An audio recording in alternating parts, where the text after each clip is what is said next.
E aí galera, tranquilos? Sejam bem-vindos a mais uma live do Brian Jordan. E hoje galera, a live de hoje vamos concentrar aqui na história principal do Genshin Impact, que já estamos aqui na saga de Fontaine. Sim, mais uma saga, mais um ato, e a gente ainda tá no capítulo 4. E aqui tá no ato 5.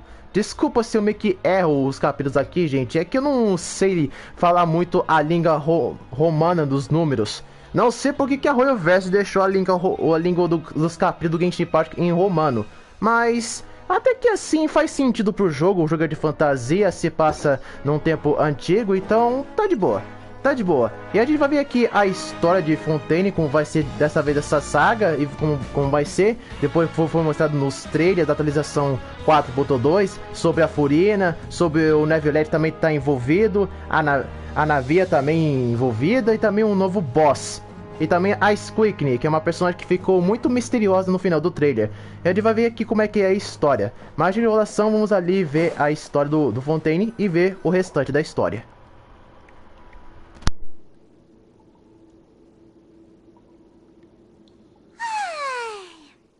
For a little rest after breakfast.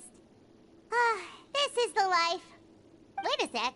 Isn't something important supposed to happen today? Oh, today's our big day! We're supposed to leave the Fortress of Mirapede! Come on, we've got to go complete the release procedures now!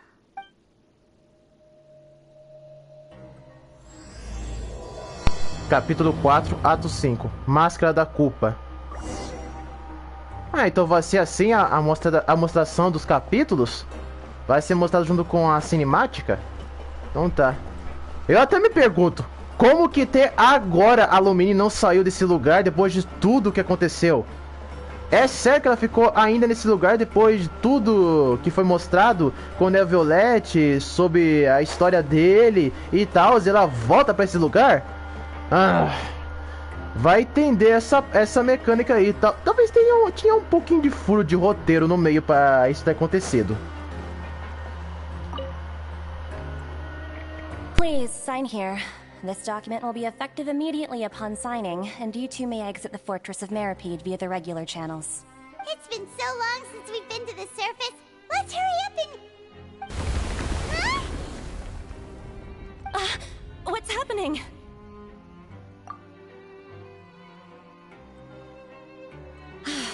I'm fine, thanks. But I wonder what that tremor was just now. Let's go ask the Duke.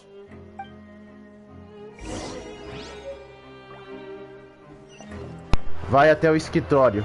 Por que eu digo que a história de começo desse Fontaine é um furo de roteiro?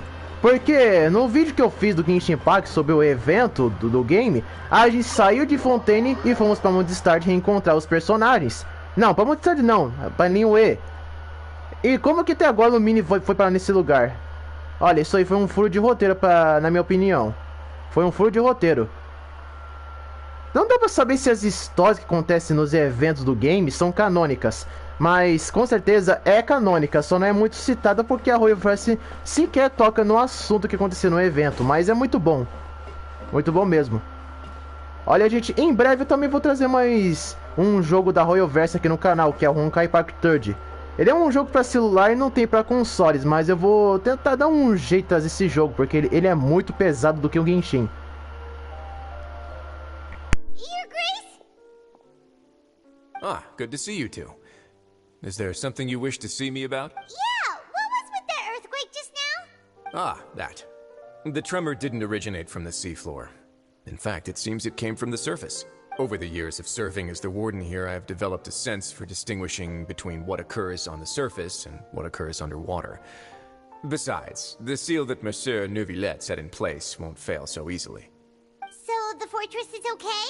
If you recall our last incident, if there really were a problem, there would be crowds of inmates in a panic right now.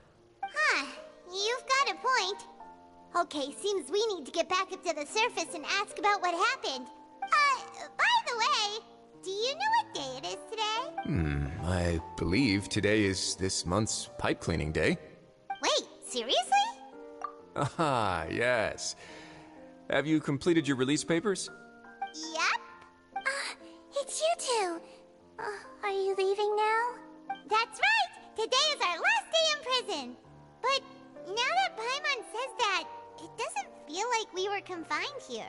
Oh yeah, Paimon feels fond of this place now.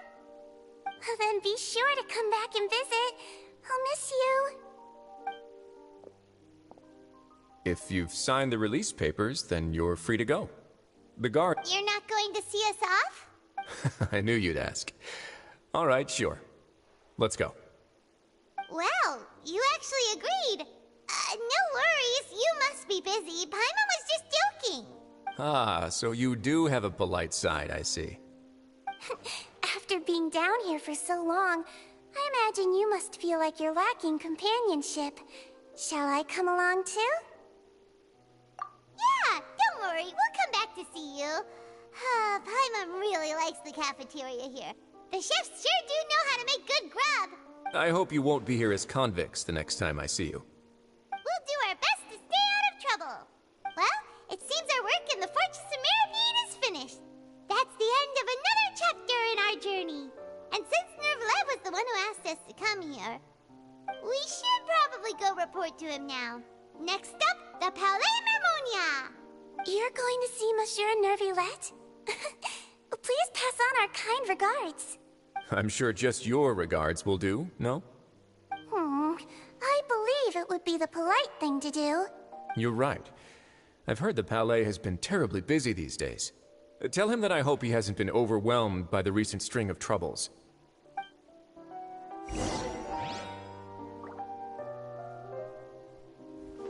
É engraçado a Paimon falar que o chefe do refeitório dá uma comida deliciosa. Ué? Depois de tudo que aconteceu, o mistério todo do Child nesse lugar, e a comida muito mal feita, quando foi perguntar pro chefe sobre a respeito disso, ele simplesmente ignorou. Depois de muita coisa que aconteceu nesse lugar e tal, ela reage como se nada tivesse acontecido, cara. Ó, mas eu tenho que dizer, depois daquela saga anterior de Fontaine, que foi o ato 4, teve novas coisas novas pro jogo, como Neo Violet e Isle Teslin. Alguns estão até falando que o Isle Teslin é um personagem bem fraco, mas alguns até falam que ele é um personagem muito forte. Olha, na minha sincera opinião, eu dei uma testada com o Isle Teslin quando o banner dele tinha chegado. Olha, ao mesmo tempo o poder dele é muito fraco e ao mesmo tempo é forte. Bom, isso na verdade no seu Ultimate. Mas tá de boa. Eu sou um cara que joga Genshin Impact por casualmente, só jogo Genshin Impact pra pegar personagem, conseguir os artefatos pra deixar mais forte e se divertir. Não sou que nem a maioria de outras pessoas que gosta sempre de jogar o Genshin Impact apenas por competitivo e começa a dar hate em cima do jogo só pra Royalverse trazer o que eles querem. Na verdade, o Genshin Impact é um dos jogos que divide muita opinião. Bom, a não ser o povo aqui do Brasil, mas já a galera de outros países de fora, como a China... Não tenho certeza, pois não vejo notícia de ninguém de país de fora reclamando do jogo. Só mais aqui do Brasil. Mas ainda bem que a galera que critica o Genshin Impact no jogo, principalmente ao Royalverse, são uma galera muito mínima. Não são uma legião de pessoas criticando o jogo. São muito mínima. E a maioria gosta bem mais. Halt! It's you two. Apologies. Monsieur Nervlet did say you'd be welcome at any time. Excuse me. Would you mind helping me take a look at this report? I'll be right there. Sorry, I've got my hands full here. But you can see yourselves in. Everyone's so busy. Seems a lot has been happening.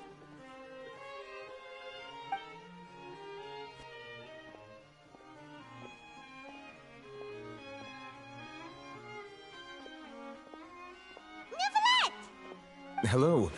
You've come at the right time, but you'll have to wait for just a moment, as there are some urgent matters I must tend to first.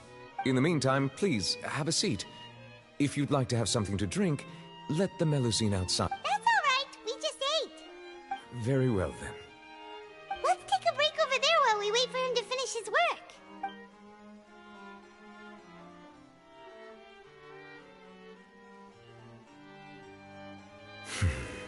All right. That should wrap things up for now. Are you done with your work? Yes, sorry to keep you waiting. Today should be the day you were released from the fortress of Meripede. And it appears that you have managed to complete all the release paperwork. That's right, and we came here to see you right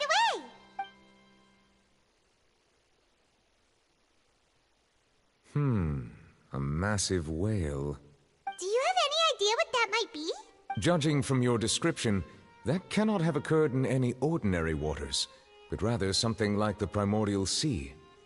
A whale of that size and shape cannot usually be found in the waters of Teyvat. Therefore, we can only assume that Child is presently immersed in primordial seawater. Immersed in primordial seawater? But how? And is he okay? Most people wouldn't be capable of entering in the first place. I'm not completely sure how he could have gotten there myself. Yes? What is it? Ah, right! Paimon felt it too! We asked the Duke and he said it wasn't from underwater, so we figured you might know something about it. It turns out that I have just received a report about this particular matter. In fact, that's exactly what I was busy with a moment ago. The source of the tremor was here on the surface near Poisson. After the shaking stopped, the water levels in the Poisson area rose at an alarming rate. The water levels rose? Oh no! What about all the people there? Fortunately, the water levels only rose for a short period of time, and have already returned to normal now. However, I still have a bad feeling about the whole phenomenon. If the change in water levels is connected with the leaking primordial seawater, then the situation in Poisson may be much worse than it appears. Navia should be in Poisson, right? We need to go check on her! I would also like to go there as soon as possible, but I'm afraid I can't leave just yet. We must immediately formulate disaster prevention plans for the surrounding coastal areas to avoid potential catastrophes. I'll have to ask you two to go to Poisson first. I'll meet you there to check on the situation once I finish things here. There's no time to lose! Let's get going! Please be careful.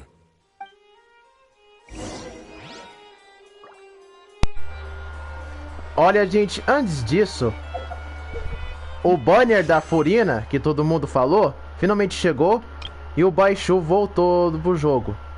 Já tinha aparecido o banner dele uma vez, quando foi lançado, mas ele voltou de novo.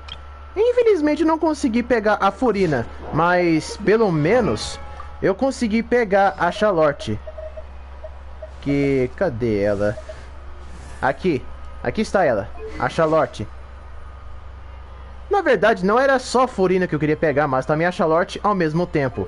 Mas como a Furina é uma personagem 5 estrelas, então é um pouquinho difícil, às vezes, eu conseguir pegar a personagem 5 estrelas. Bom, você vê que quando o banner da Yamiko, especialmente do Kamisato Hayato, nossa, eu consegui pegar esses dois de primeira. Consegui pegar esses dois de primeira. Não só eles, mas também o Scaramouche eu consegui também pegar de primeira. O Neo Violet também, apesar de tive que usar 20 tiros para conseguir pegá-lo, mas foi graças ao aniversário da Royal Verse que consegui pegar. E também alguns aí que eu tô querendo pegar também, como no caso o Zhongli e a Raiden Shogun. Já o Venti eu já peguei quando o banner dele voltou, e aí ainda bem que eu consegui pegar ele finalmente. Então, mesmo tendo alguns personagens que eu já tenho, ainda tem muitos personagens que eu ainda quero ter na minha coleção de jogo. Porque esse é o meu foco no Genshin Impact. Eu gosto muito do Genshin Impact pelos personagens. Os personagens desse jogo chamam muito a minha atenção. Eu acho que não é uma surpresa pra galera, pois o Genshin Impact é um jogo que chama muita atenção. Não só pelos gráficos, mas também pelos personagens. Do seu visual, da sua história, gameplay, etc, etc. Mas tem gente que fala que... Ah, eu não gosto de jogos com gráfico de anime. Ué? Não gosta de gráfico de anime? Que papo é esse? Vai entender qualquer pessoa que encontra. Oh no! What happened here?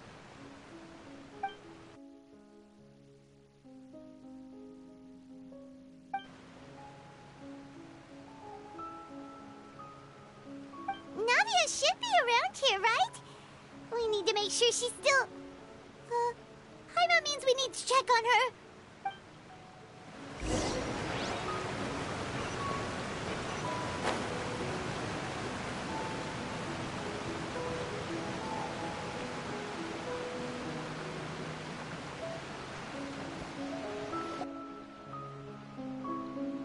We haven't seen a single soul all the way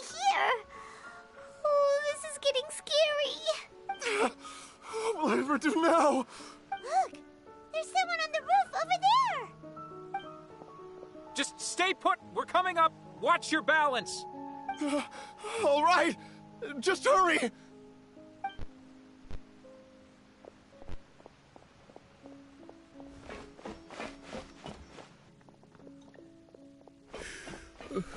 I'm not young anymore. How will I survive? Oh, he looks pretty sad. My leg! My leg! How could this have happened? It hurts! Just hang in there. Help is on the way.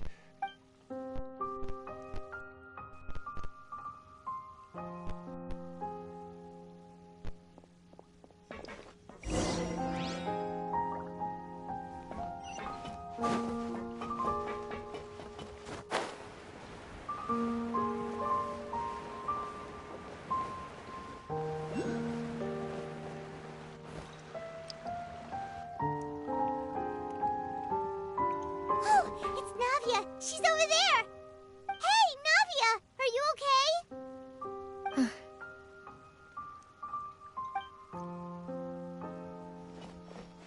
You're here. We heard there was a situation in Poisson, so we came as quickly as we could! Yes. As you can see, the water level suddenly rose. It caused quite the disturbance, in fact.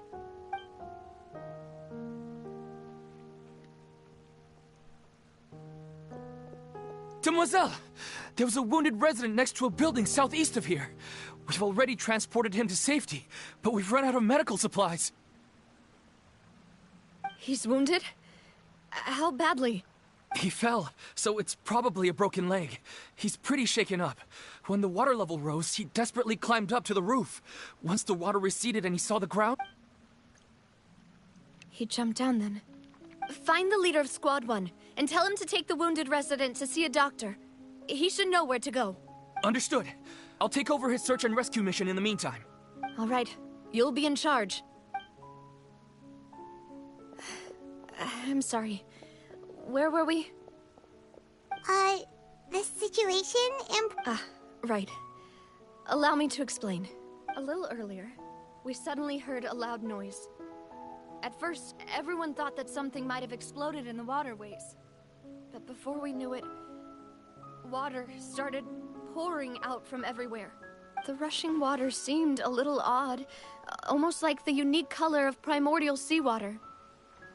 Some people didn't realize the danger and thought it was just ordinary water, leaking from somewhere. Everyone on the street who happened to be close to the water didn't have a chance to escape. As the water levels rose, they suddenly disappeared. Those who realized what was happening started to flee in a panic, desperately trying to get to higher ground. Many were injured in the stampede, and some people fell from significant heights. The Spina di Rosula initiated rescue operations as quickly as possible, but there have been a lot of casualties. The water that flooded the area contained primordial seawater, so the lower levels of Poisson are still hazardous. To ensure everyone's safety, I've asked the people there to leave as soon as possible. No one knows if this could happen again. All we can do for now is try our best to help evacuate the residents. We still haven't completed the head count, but we'll have some numbers soon. How awful. And all of this just came out of nowhere. It was quite frightening indeed. I only wish that everything that just happened was a bad dream. Is there any way we can help, Navia? Thank you for being so willing to help in a moment of crisis like this. You don't know how much it means to me.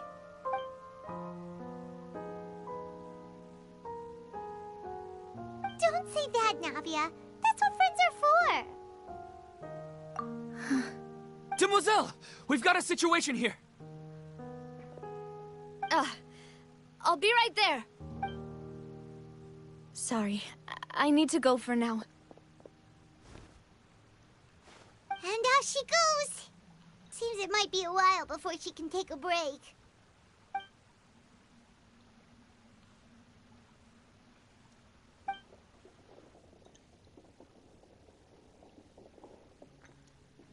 Okay, the wounded are being tended to, and we finished a preliminary head count. More support has just arrived, so I suppose I finally have a moment to focus on my own matters. Of course, we should remain ready for anything, and continue doing our best to rescue others. Traveler, Paimon, would you two accompany me to my father's grave for a moment? Huh? Right now? Thank you.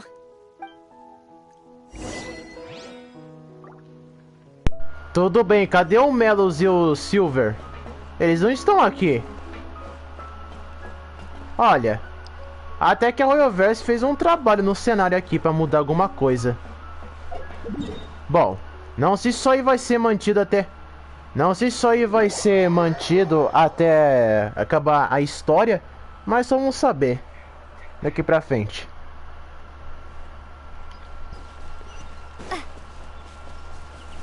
Vamos ali. Nossa, coitada da Návia. Nossa, cara, eu gostei muito dessa personagem quando eu a vi pela primeira vez. O visual dela é muito foda, ela é bem bonita, pra falar a verdade. Tomara que ela ganhe muito destaque quando o banner dela lançar e ver como vai ser a personagem, principalmente a gameplay. Not a lot of people here, huh? Well, given the time of day and the whole situation in Poisson, Paimon doesn't think there'd be a ton of people here visiting graves. Right. That's how things are now. The living are so exhausted that they've no strength to spare any words for the dead. Navia?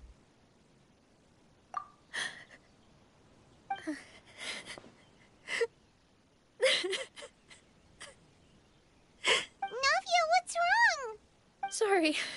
I just... Malus and Silver... They won't ever come back here again. What should I do, Papa? Huh? What happened to them? Everyone agreed on the rescue plan, but still... I was the one who initiated it. They were helping evacuate the residents, but they couldn't leave in time. And they were caught in the seawater. What should we do? I've known them for so long. And I know they weren't afraid. But I could at least hold a funeral for my father. And I know where he rests.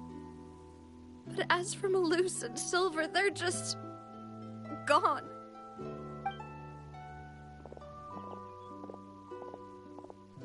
Everything looks so clean after it rains. Even the gravestones. I didn't expect that you'd enjoy a glass of red wine in front of Master Callus's grave. I can understand. Besides, the scenery here isn't half bad. See, it's not just me. I always want to bring something when I visit Papa. Perhaps we might even have a picnic. He wouldn't be angry, would he? How could Master ever be upset with you, Demoiselle? Yet the cemetery is the home of those who have passed, is it not? Everyone ends up here sooner or later, no matter who you are. Buying yourself a plot in advance, are you? No need yet.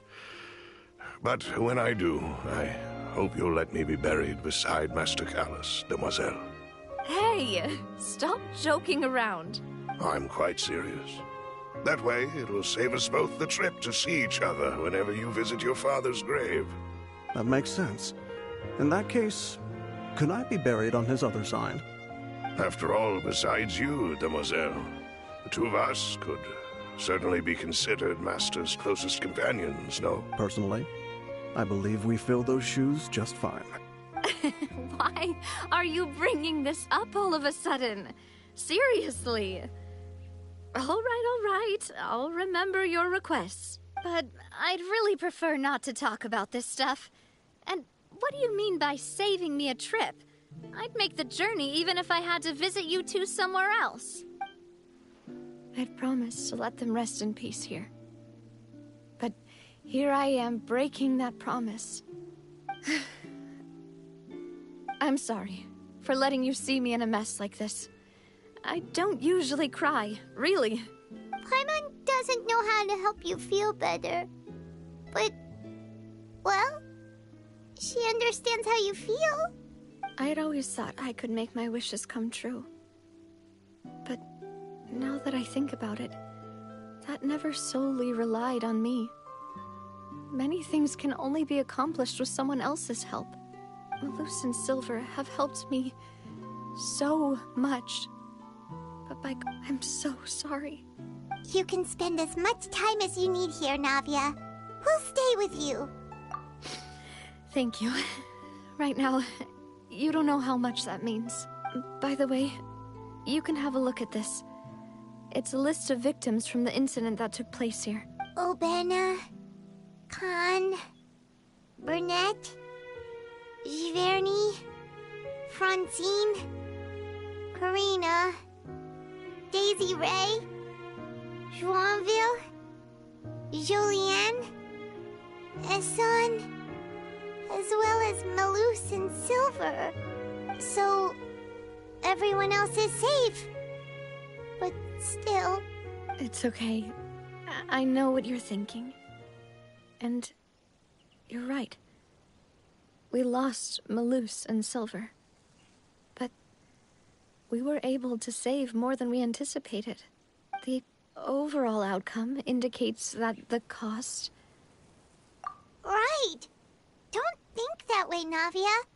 One person might be saved at the expense of another, sure, but that isn't something we should ever consider a trade. Malus and Silver were not the price for saving anyone. They're heroes. You're right. Thank you, Paimon. What you said just now was pretty amazing, actually. Oh, really?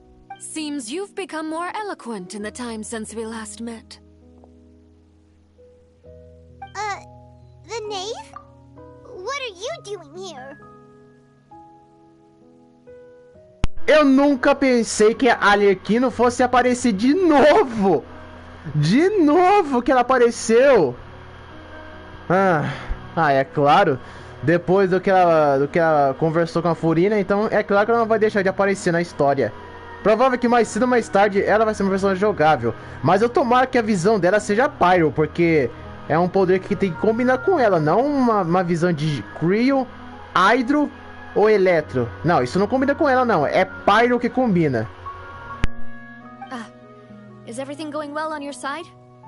Yes, my people are carrying out the mission according to your request. All the residents of Poisson have been evacuated, and we're preparing to relocate them to higher ground. As for these supplies, we have everything taken care of. There is no need to worry. Thank you. Wait, do you two know each other? We just met recently. Right, Miss Navia? Usually, I would call this a coincidental encounter. But that doesn't quite fit this time. Besides, it never even crossed my mind that a Fatui Harbinger would come looking for me. Thanks to the Knave, Spina di Rosula received generous support from the Fatui, which allowed us to complete the rescue and evacuation work so quickly. Mutual aid is essential to fostering positive developments. We were already in the area, in any case, so it was nothing. That said, I must say that you're a lot sharper than you let on. I'm sure you understand what I mean. I apologize for all the ways in which I tested you previously. We've never worked with a Fatui before, and it's extremely important for us to know who we're working with. My subordinates have reported that Fatui soldiers have been observing water levels and taking head counts in various locations. I hear that they've also prepared a large amount of emergency supplies. I'm quite surprised. This is nothing to brag about, nor do I intend to. It is simply the way of powerful organizations to act forcefully, whether they are doing good or ill. You've witnessed that firsthand, and as I've told this traveler before, I know of the prophecy, and I intend to prevent the impending disaster. Lending your organization a hand was a natural first step in accomplishing that. As such, do not be troubled by this token of our sincerity. Perhaps one day, you'll also be able to help me in the same way. Without your help, there would have been many more casualties. I won't forget your kindness. Furthermore, I sincerely regret what happened to Malus and Silver. I only wish that my people could have arrived a little earlier to prevent this from happening. Don't say that. You and your subordinates did everything you could. As Paimon said, Malus and Silver didn't choose to sacrifice themselves for any specific person. And they weren't the price paid for other salvation. They chose to become heroes themselves. I've never liked hearing people put it that way. It's like trying to relieve pain by saying some noble-sounding words. But right now, there's nothing more suitable. You're right. I'm sorry for your loss, Miss Navia. Water is life to Fontaine's people, and it also spells disaster. It's no wonder that people always say that prophecies represent fate. Fortunately, I've never been one for such opinions. So, you're one who will try to change fate, then? Of course. That is why I'm going to Hotel Bouffe de Thé. I still have some things to take care of, and the children need my attention. By the way, Traveler, Paimon, one more thing. Alright, then we'll just... Huh? This isn't right. Paimon thought you would ask us to walk with you for a moment so you could tell us something in private. That is a clever and useful conversation technique, which I do like to use when necessary. But there's no need today. It would not hurt to have Miss Navia listening. Traveler, I'm sure you remember that I said we could work together when we had the chance. You and I both know that there may be issues with the Primordial Sea. Previously, it was the Fortress of Meripede's sluice gate, and this time it was the water levels in Poisson. These are both signals. Indeed. Allow me to share the latest intel I've received from the House of the Hearth's intelligence network with you. During some recent investigations, a child claimed to have discovered some ruins near Poisson. The ruins date back to ancient times, and seem to be worth investigating in many ways. Judging by the dating of the ruins, they may be related to the prophecy and the coming crisis. The situation is becoming more urgent, so any pertinent information will prove extremely precious. My people initially came to prepare for ruin exploration. Unexpectedly, this disaster struck. And at present, we're all busy prioritizing the rescue effort. So that's why the Fatui were already in Poisson. I wanted to take the children along, but unfortunately, Linny, Lynette, and Fremine have all been dispatched to higher ground to assist affected residents. Linny told me that outside of the house, the person they trust most is you. Which is why I want to give you this task. The House of the Hearth's members see each other as family, but Linny, Lynette, and Fremine said that they also see you as such, even though you are not from the house. I'm sure you already understand how earnest they consider their friendship with you to be. Oh, that somehow makes Paimon feel kinda happy. The intel I just shared about the ruins could fetch a high price. But since the children consider you family, it's only natural that I freely share it with you. Got it! So all we gotta do is go to some ruins, right? We can handle that. Excuse me, but may I tag along? You wish to join, Miss? But are you sure you're up to exploring some ruins? You need to rest. Well, I'm sad, yes. But I can't just go back and plop myself into a chair by the roadside and do nothing. There's no point in being depressed while we still have a disaster on our hands. As my father's successor, I must live up to the hopes he had in me. Besides, I'm also doing this for myself. I need something, a distraction, to keep my mind off Malus and Silver.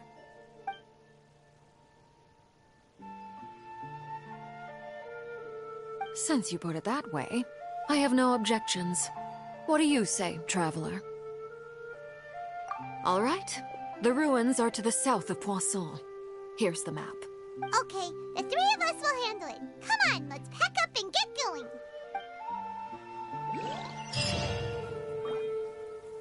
Ah, cara, eu tava certo. A Arlequino realmente é uma antagonista. Porque, veja pelo lado bom, se ela realmente fosse uma vilã de verdade, tá na cara que ela não ia ajudar a Návia, muito menos a viajante, nem por um segundo. Bom, ou ela faz isso de propósito só pra ganhar nossa confiança e também passar a perna em nós. Mas, depois de muitas informações que foram reveladas no game, principalmente a relação dela com Linnea, a Lynette, principalmente com o Frame Knight, não tá na cara nem um pouco que ela vai passar a perna na viajante, já que ela foi responsável por ter ajudado os dois, na verdade não só os dois, mas também os três, o Linnea e a Lynette, e agora a Arlequina considera a viajante como uma pessoa confiável. É assim os protagonistas da história de cada RPG, conquista a confiança de pessoa qualquer facinho. Mas só que, diferente de vários RPG onde você enfrenta o próprio vilão, não o antagonista, o Genshin Impact é outro do patamar, porque como ele é um jogo focado em anime, é claro que o jogo vai ter muitos elementos de anime, como amizade, tristeza, perda, amigos, irmãos, entre outros.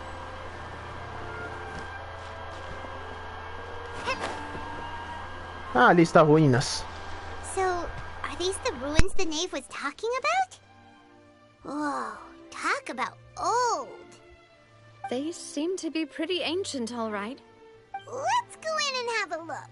Just be careful.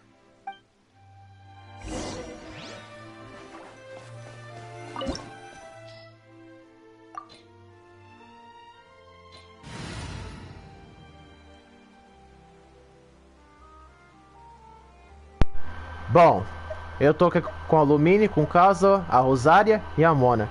Ah, vou com eles.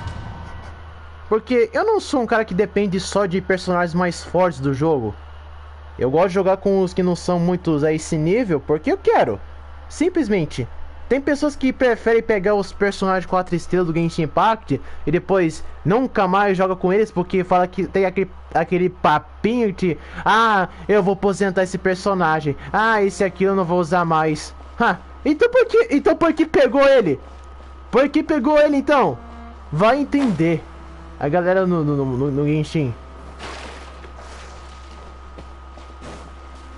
Aqui mais depressa que eu não quero demorar muito.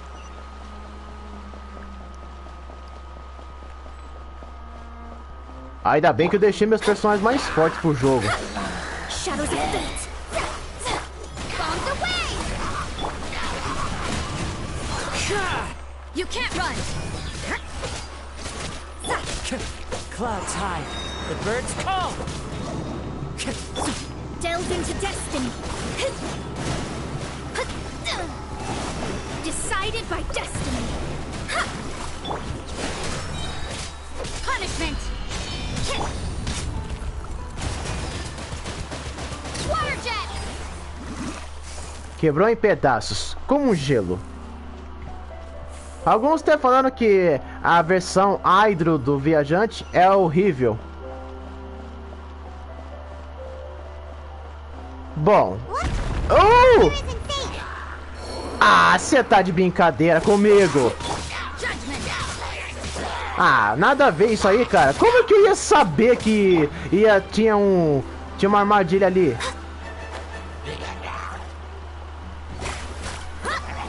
Tá de brincadeira, hein? Eu achei meio suspeito quando o ponteiro do mapa tava marcado pra baixo. Ainda bem que eu tenho a comida aqui pra aumentar a vida. E sinceramente, diferente do Tower Fantasy, quando você adiciona o menu daqui da seleção, seja personagem ou você se alimentar, não tem muito isso, porque o menu não mostra você acionando isso, só mostra você querer sair do templo.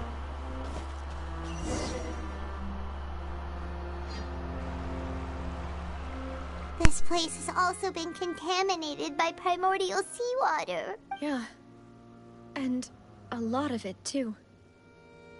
A Fontanian would most likely dissolve the moment they fell in. Right! You can't go down if there's primordial seawater. It's too dangerous, and it won't be any help for you to just stay here.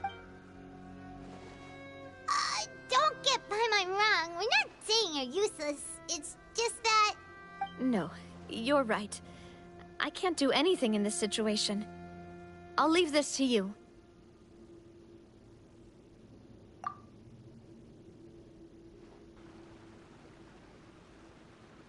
That complicates things. Maybe the only way left is forward. In that case, do you want to wait for us here? The water levels here are unstable, and there's a chance the water will rise. I'll go together with you. Perhaps we'll find the exit just up ahead. All right. Come with us for now then, but please be careful.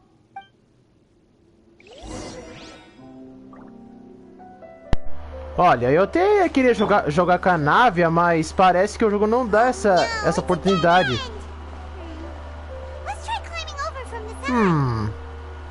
Diz que isso aqui é água primordial? Oh!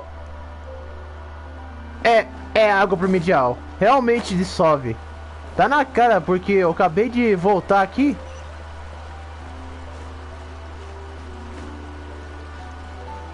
Tudo bem, então. Vamos tentar evitar a água primordial. O mar, na verdade.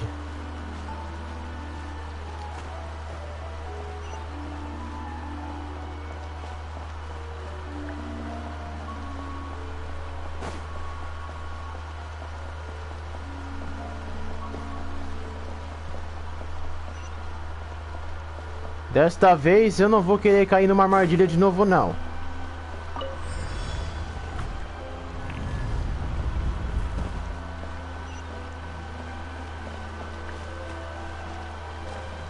Olha só, quem diria, encontramos mais um lugar secreto.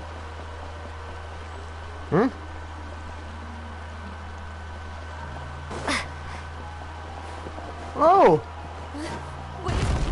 Oh! Ah, tá de brincadeira.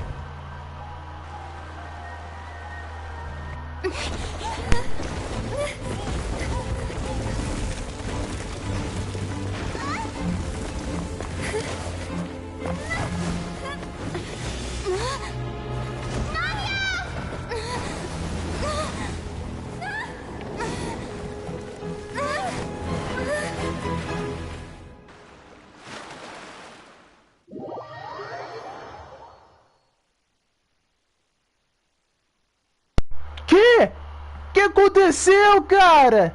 Ah, não vai me dizer que a nave vai morrer, cara. Elverse, não faz isso não faz isso não, assim, como é que a gente vai jogar com a personagem se ela vai estar morta na história?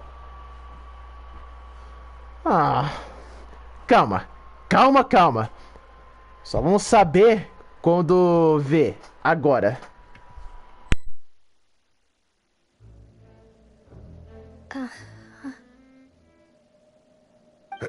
Demoiselle? Huh? Demoiselle, what are you doing here by yourself? Would you be standing here till dark if I hadn't come to get you? Maybe she just wants some time to herself, Malute. Oh, was I sleeping? Yes, it would appear so. I must be tired. That's quite possible. However, you were the one that suggested we go out for a walk. Oh, right. I nearly forgot. It must have slipped my mind when I dozed off. I haven't had a nap today yet. This is a familiar feeling, yet something's a little strange.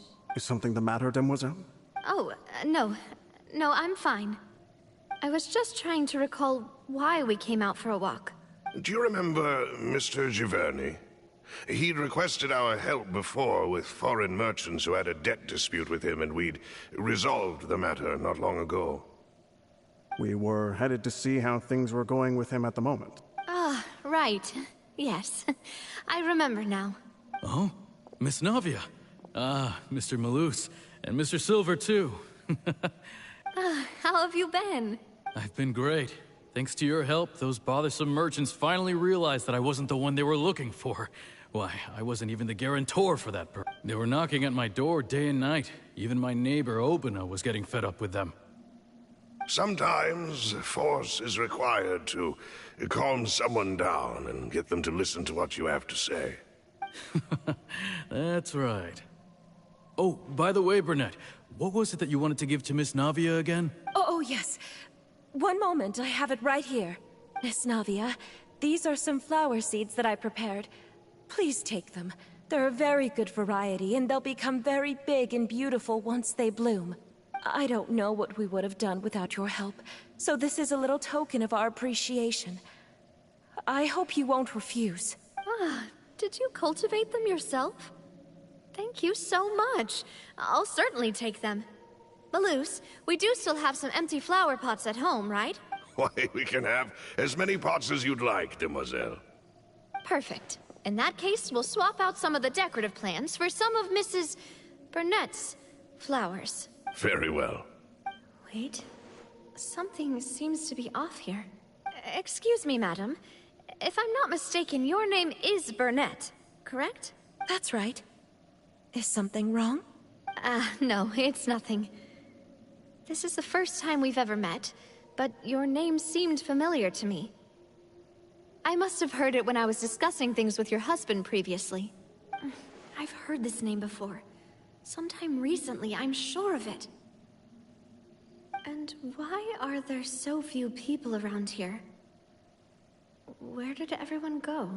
We must mind the time, demoiselle. We still have important things to attend to today. Huh? We do? Like what? Well, now, did you forget? Miss Navia, here you are. I've been looking for you. Please, come to the Opera House. Your trial is about to begin. My trial? Wait, why would I need to go to the Opera House? Yes, she's right, demoiselle. It's just about time now, so... Oh? All right then.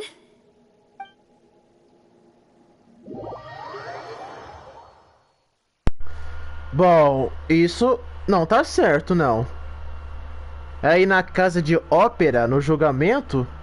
Peraí, isso aí não foi no momento onde o Márcio era o criminoso verdadeiro?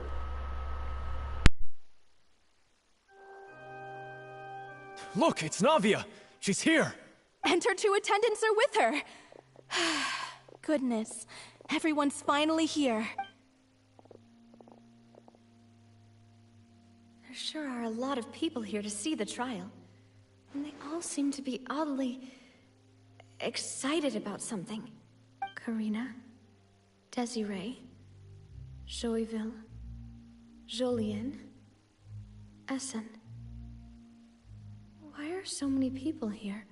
And as for the judge... huh? Where's Monsieur Neuvillette? Please sit in the defendant's seat. Don't worry, Silver and I shall accompany you. All right. But are you sure you can stand behind me? Typically, it wouldn't be allowed, but today is an exception. Hey, what kind of place do they think this is? Come on. Do they have any idea what they're doing? Seriously. Enough with the whispering! Could someone please tell me where Monsieur Neuvillette is? My dear Miss Navia, have you not yet realized what you've done? In that case, allow me to explain.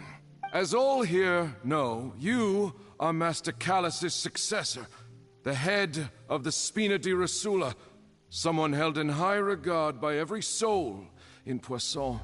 After you took over the Spina, you treated all of us just like the late Master Callus had. If anyone in need reached out to you for help, you responded. Not only you, but your butler, your subordinates, nearly everyone in the Spina di Rosula fought for the well-being of those in Poisson. Wait a moment. Aren't you just proving that I'm a good person? Yes, correct. Absolutely right. And that is why you stand accused. You have helped so many people get through so many difficulties. You are one with us. We are inseparable. We are one big family, all of us who are from Poisson, inextricably linked. And with you being so important, we couldn't possibly do without you. Therefore, this fair and honorable court shall declare you guilty, and you shall stay here. You will be together with us. Huh? What are you saying? Everything you have said is correct. I have indeed done a lot for my hometown, and I would be willing to be with you all, but what is the purpose of having me stand here like this? What is there to discuss? Ah, well, if that's what you think, then I have no further comments. How wonderful, Miss Navia!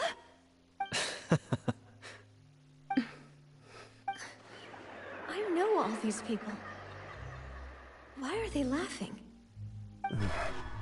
I seem to remember now. Yes, I get it. This trouble. Wait just a moment. This isn't right! Malus? What was that, Mr. Malus? Our conclusion is very clear and unanimous. Let the court judge her now. Stay here, Navia! You're one of us! Demoiselle, don't admit guilt. This trial means to keep you here forever. I wish to exercise my right to defend Our Lady. Mr. Joinville, you only know of Navia's goodness, but nothing of her utterly independent mind. She was born a free and independent spirit. She has never been tied down by anything. Indeed, even the death of Master Callus couldn't stop her. Her actions cannot serve as proof that she identifies herself as part of any group. She merely acted as an individual, extending her hand to help others. Please do not mistake her actions as... Really? As an individual, you say?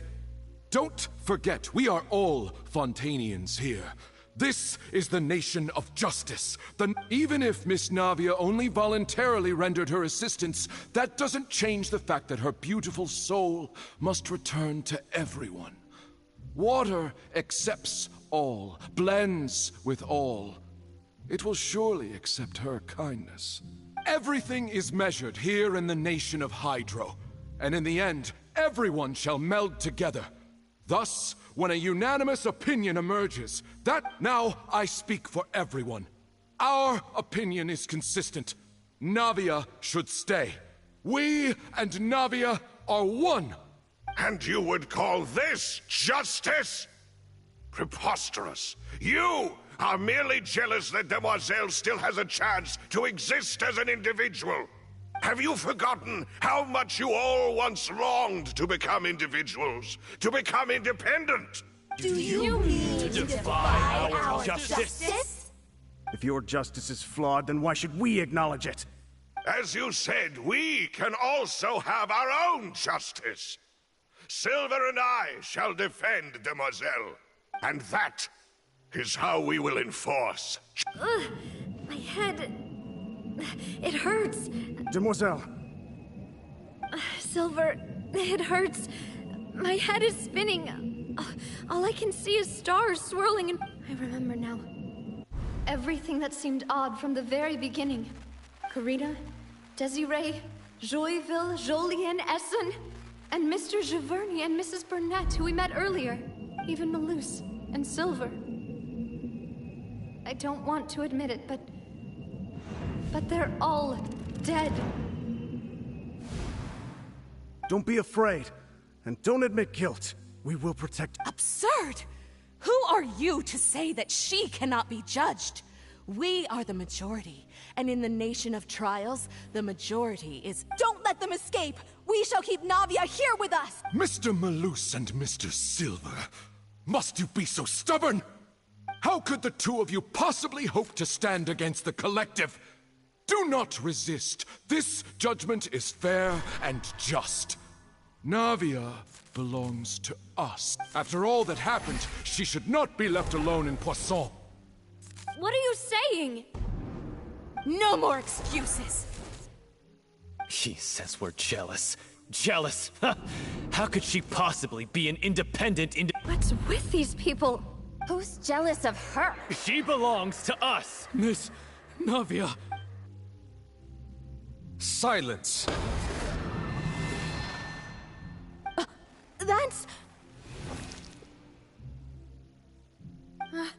Monsieur Neuvillette! Such commotion is prohibited in the court.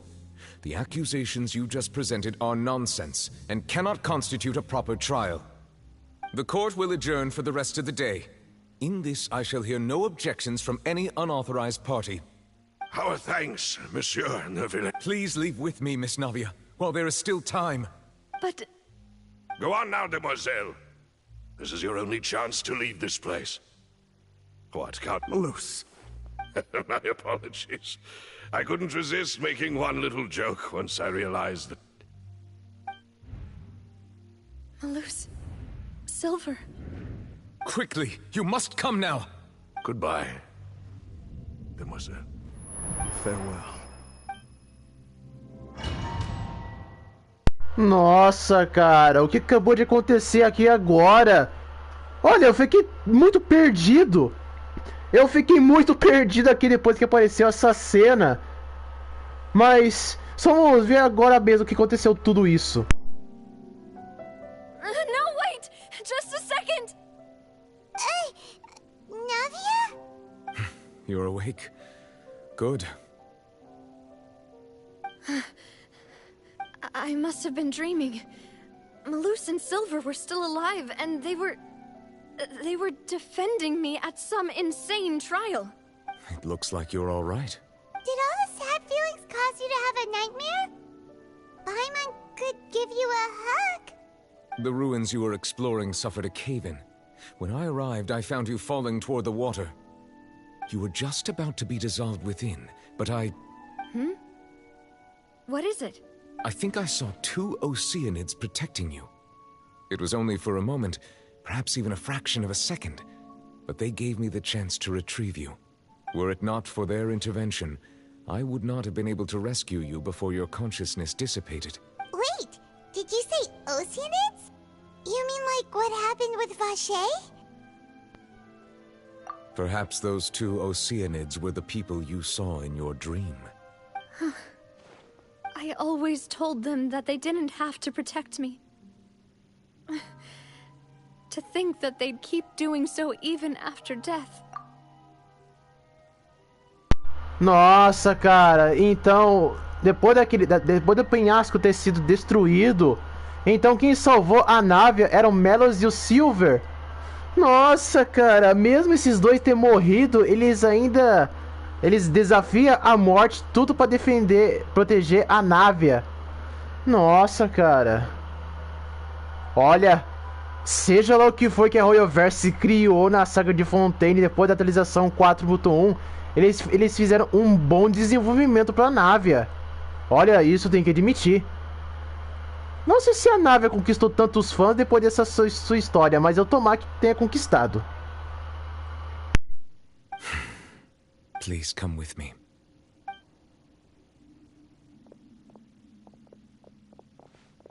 Neuvillette, are you okay? Oh, I am quite all right. Perhaps there's something we could chat about? Why do you look so stiff all of a sudden? Oh, Paimon knows. You're the type who feels awkward when there's nothing to talk about, right? I merely thought that we should give Navia some time to herself. Huh? Why didn't you just say so then? Don't you think it's even more awkward to call us over like this and then have nothing to talk about? I suppose so. Ah, Sigewinne. I hope all is well with her these days. Her work in the Fortress of Meropide has not been too much for her, has it? No way, don't worry. She's doing fine down there. She's an amazing head nurse. I see. Well, that is good. I have always worried that Sigewinne would need a lot of time to understand the world of humanity, just as I have. Oh, and the Duke also says hi. Even though Sigewinne made him do that. He hopes that you haven't been overwhelmed by all that's happened lately. Thank you. I have indeed been busy lately, and I also hope that everything is going well in the fortress. He still doesn't know what to talk about. Let's chat about something else then. So, Neuvillette, you're probably quite the... Yes, of course. This isn't going anywhere. Let's try something else. How did you find these ruins. Did the knave tell you? Yes, in fact. I had arranged to meet you in Poisson, but when I arrived, I discovered that the Fatui were helping the residents evacuate. They had even transported a large quantity of supplies to the area. Amid my astonishment, I ran into the knave, and we had a chat. She informed me that she had asked you to investigate the ancient ruins here. Yeah, we originally planned to meet up with you, but we thought you might still be busy with all those official documents. We didn't think exploring the ruins would take very long, and who would have thought you'd wrap things up so quickly?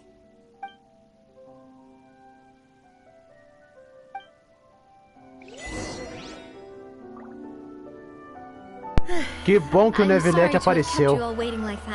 I'm feeling much better now. I guess we should get going again. Will you come with us, Monsieur Neuvillette? Yes, if you wouldn't mind my company. All right! Another one joins the party! Let's get going then! Olha, ainda bem que o Nevilete apareceu pra salvar a Návia. Pois eu gostei muito dessa personagem. Eu não ia querer em momento algum que ela morresse e fosse dissolvida para aquela água primordial. Se eu caio ali e volto pra cima, significa que é água primordial e mata a pessoa na hora. E mais um inimigo. Se eu soubesse que o Nevilete iria aparecer, eu teria pegado ele.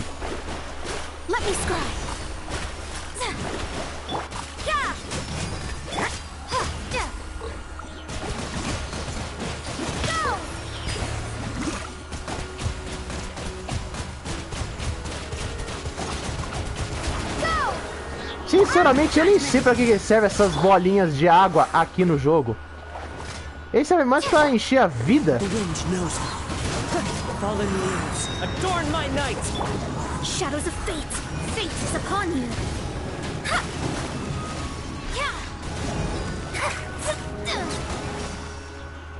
Aê.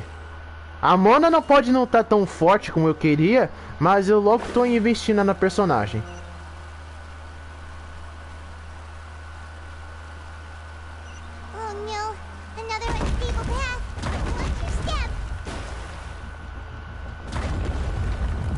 Oh, ainda bem que eu corri mais rápido.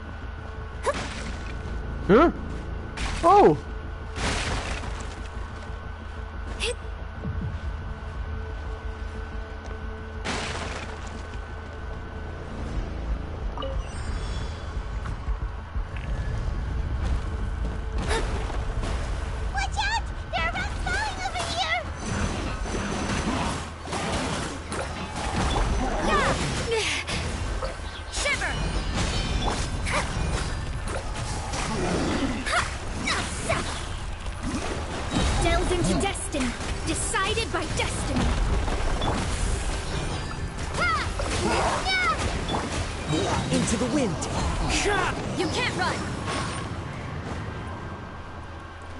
Ainda bem que eu deixei forte, porque da última vez que eu tive que usar um personagem para derrotar um inimigo, eu tive uma dificuldade muito grande.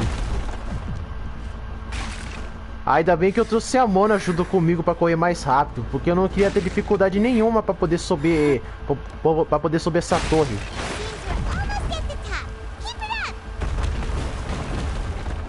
Vai, vai, vai, vai! Ai, ainda bem. Tinha que acabar a estamina justo na hora. Shadows of fate.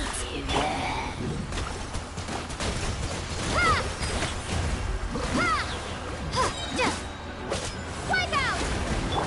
Written in the stars. Lights out. The wind knows me. As one with wind and cloud.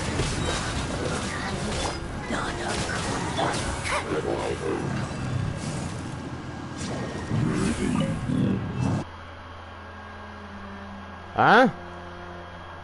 O que é isso?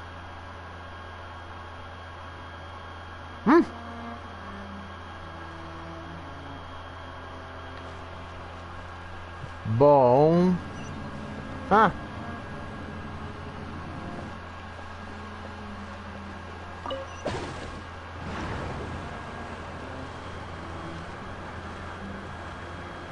Seria muito da hora se o negócio fosse a gente mirar pra onde a gente atira e fazer isso. Mas de boa.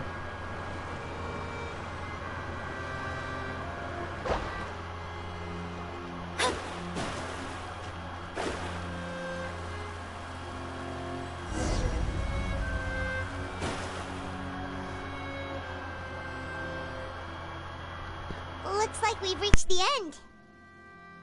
This is the place. There should not be any other hidden spaces in the vicinity. The path sure had some twists and turns, but it turns out that this place isn't actually that big.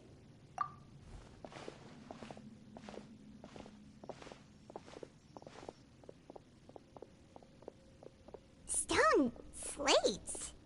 It seems like they were put here as an offering. Could we take them down and have a look?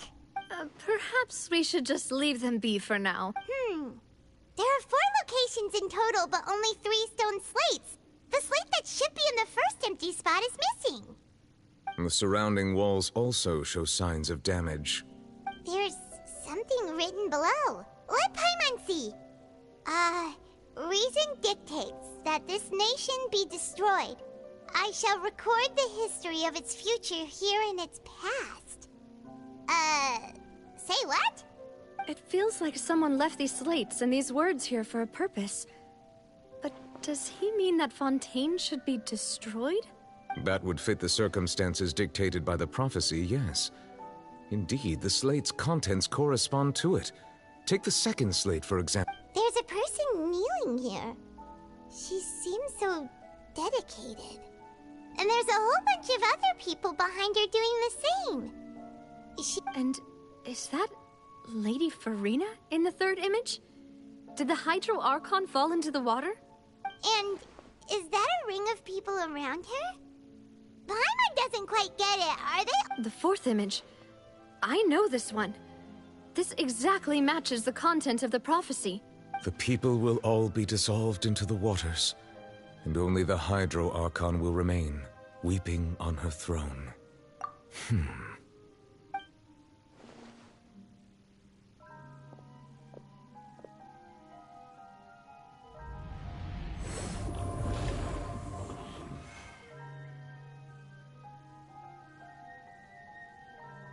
More information should be hidden in these slates, but I fear I cannot easily uncover it, most likely due to us missing the first slate. I am very sorry. Don't blame yourself, Monsieur Neuvillette. Deciphering ancient stone slates isn't one of your duties. Ooh, Paimon's getting the chills just looking at these slates. This says that it's the history of the future, right? That means the prophecy's sure to come true. I really hope it doesn't mean that. Still, Paimon feels like these images are kind of weird when you look at them together.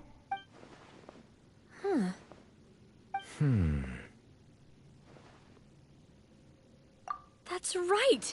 If the images are in chronological order, shouldn't the fourth, the waters drowning Fontaine, come before the third, where the Hydro Archon herself falls into the water? And yet the order is reversed here. If we go by timing, Lady Farina only emerges in the third image. That means that the person in the second image might be the previous Hydro Archon. Egeria, then. I had never met her, but her appearance here does match the records. The previous Archon kneeling before the floating island in the skies, as if confessing a sin. Did she herself commit that sin? And if not, why would she be in such a posture? Also, I'm still wondering why these ancient stone slates are here at all. Judging from their contents, could this place be the origin of the prophecy? Does that mean that someone, or some people, once saw these slates? But who would have created these slates and left these words here? It seems that any further clues will have to come from Farina. In that case, there's no time to lose. There's nothing else to be gained here, so let's head back first. Yeah, we better get somewhere safe for now.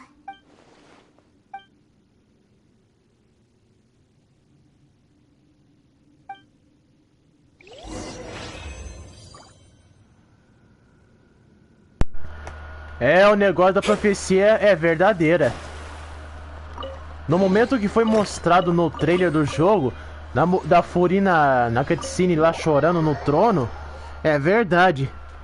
Olha, todo momento que foi mostrado no trailer da atualização 4.2, nossa, eu não tenho nem palavras. Que foda o jogo, e principalmente a história. E tem gente que ainda fala mal do Genshin Impact só por seu benefício próprio, só por causa de gameplay. Nossa. É por isso que eu disse que a galera do Genshin divide opiniões. E a galera que defende o Genshin Impact, os que são tóxicos, eles preferem meter e xingar a gente. Não respeitam a opinião. I'm going to check on what's happening with the Spina. You know how it is. There's some things you just need to be there for yourself. You still have energy for that, Navia? Paimon's already beat.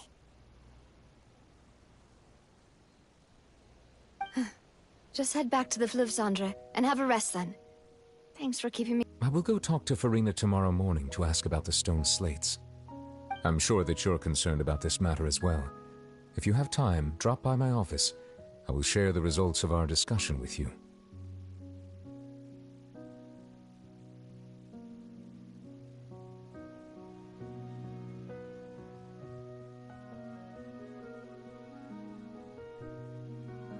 Are you really gonna talk to her about this directly?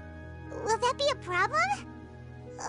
Paimon's getting a little scared now that it's... She has long been harboring secrets and will not give them up easily, which makes it all the more my duty to ensure that she understands the present. Alright, we'll leave it in your hands then. You're probably the best person to talk to her anyway. I will be carefully considering my words tonight. Traveler, Paimon, our safe house at the Fleuve Cendre is always open to you, as ever. So please don't think you're an imposition. Alright. I'll be on my way then.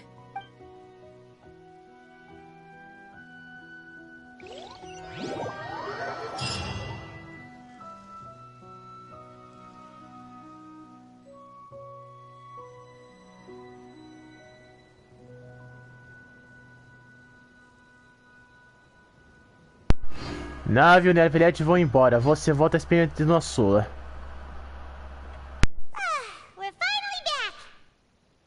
Welcome back. We've got a special menu prepared for you two tonight. Yay! And there's good food too! Navi, no, the boss is the best. Ooh, desserts! Nice, these are all Paimon! Paimon's already starting to forget what happened today. Oh, that voice. Is that who I think it is? Huh? It's you two. What are you doing in Fontaine?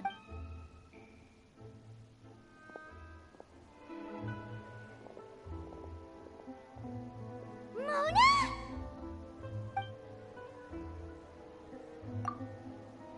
Seriously, nobody just uses a scry glass whenever they've got time to just see who they'll meet on the road.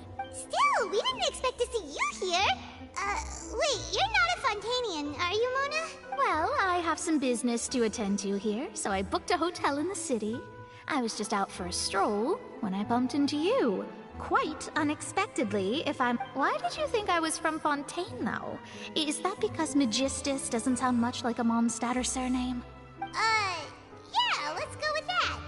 Well, I used to have my own surname, which was, well, some other thing. Either way, the old hag told me when she took me as her disciple that the first step to being a great astrologist's pupil was to change that name. There was nothing for it, really. She really is amazing at astrology, so I changed my name to what it is now according to her wishes. To my surprise, however, Magistus is not the name of some ancient house or... It isn't? Nope. Although it is used by us in place of surnames, it generally just means great. Wow! Imagine including a boast in your name. Wait, are you gonna have to put that into your genealogy as well? I reckon so. In any case, I'd give my disciple a name like this as well, if I were to take one. Astromancer Barbeloth Trismegistus. Whoa, that's a long one. Does it also mean great or something My name means Mona the Great Astrologist. As for the old hag, hers is, in plain speech, the thrice-as-great Scholar of the Stars. Just take it as a title specific to astrology. Thrice-as-great? That's so petty. I know, right? That's just how she is. She used to call herself Magistus, actually, but when she took me in, she changed her name to... Talk about excessive. Magistus is thus the calling card of our school, so to speak, which makes it about the same as a surname. It's all right if you don't get it. You can... That sounds terrible! But anyway, you're not Fontanian, are you, Mona? You're from Mondstadt, right? Well, I was born in Mondstadt, yes. My parents migrated to Dorman Port, and I traveled with the old hag for a while, after which I settled down in Mondstadt City. Oh, that's a good thing then. At least we know you won't be dissolved by Fontaine's water. Speaking of that, I'm sure you're aware that a bunch of things have happened here in Fontaine, right? I know you're not a local, but I'd avoid getting too close to any water that looks There's something ominous about it. Well, the water, I mean. That was the main reason, yes. Just a while back, the Steambird invited me to take part in a panel and speak about the circulation of the prophecies and The invitation was sent quite early on. I don't think anyone expected Fontaine to be in this much trouble. What do you make of that prophecy, Mona?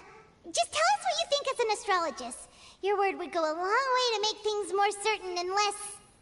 What I can tell you is that I'm an astrologist, and that this prophecy concerns the fate of Fontaine, even that of all Tevat. Ascertaining this is akin to reading the... I'm afraid that this is not something that just anyone can do. If I could do it, you would no longer call me an astrologist, but a visionary. But on the flip side, the prophecy is so huge and powerful that it must surely come from a powerful visionary. Its contents involve the fate of the world. Disregarding it would be a mistake. A visionary? Sounds really powerful and all, but does such a person really exist? Of course. The old hag could do it, and I'd bet there are others amongst those Hexenzirkel colleagues of hers who could do something similar. Huh? Are you sure? All right, I'll help you. It isn't often that I see you with such a serious look on your face. Thanks, Mona! You're amazing as always! Oh, well, this is something only I can do after all. So yes, your praises are quite welcome. That's the greatest of astrologists for you! Of all the people we know, you know the star's the best! Indeed, indeed. That's the spirit. Oh, sorry. I came to see what all the commotion was about. If there's anything you need, do not hesitate to inform the Spina di Rosula. Oh, whoops. Guess we were getting a little too carried away there. Well, I'll go tend to my own business now. If I receive any news, I'll be sure to... And there she goes, quick as rushing water. And here we are with the Spina guy giving us suspicious looks. Right, but we were able to recruit Mona's help, didn't we? Our Fontanian friends will thank us someday.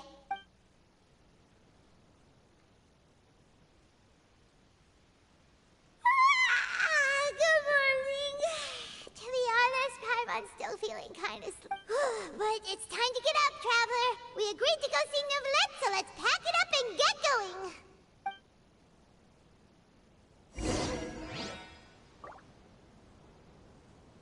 A gente reencontrou a Mona aqui em Fontaine. E até agora, eu não engoli aquele visual de censura que o governo chinês fez com Genshin Impact. O governo simplesmente foi lá, forçou a Royalverse mudar o visual da Mona, Rosaria, Amber, Jean, algum outro que eu esqueci o nome. Tudo por causa da roupa.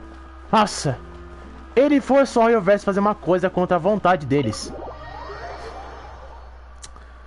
Ainda bem que o governo chinês nunca mais se intrometeu nos assuntos do Genshin, de tentar forçar o jogo a censurar alguma coisa. E ainda bem, porque eu não gosto disso. Não gosto. Tipo, uma empresa lança o visual pro personagem e um governo medíocre e um governo infeliz medíocre vai lá tenta forçar a empresa a mudar uma coisa que já era do original.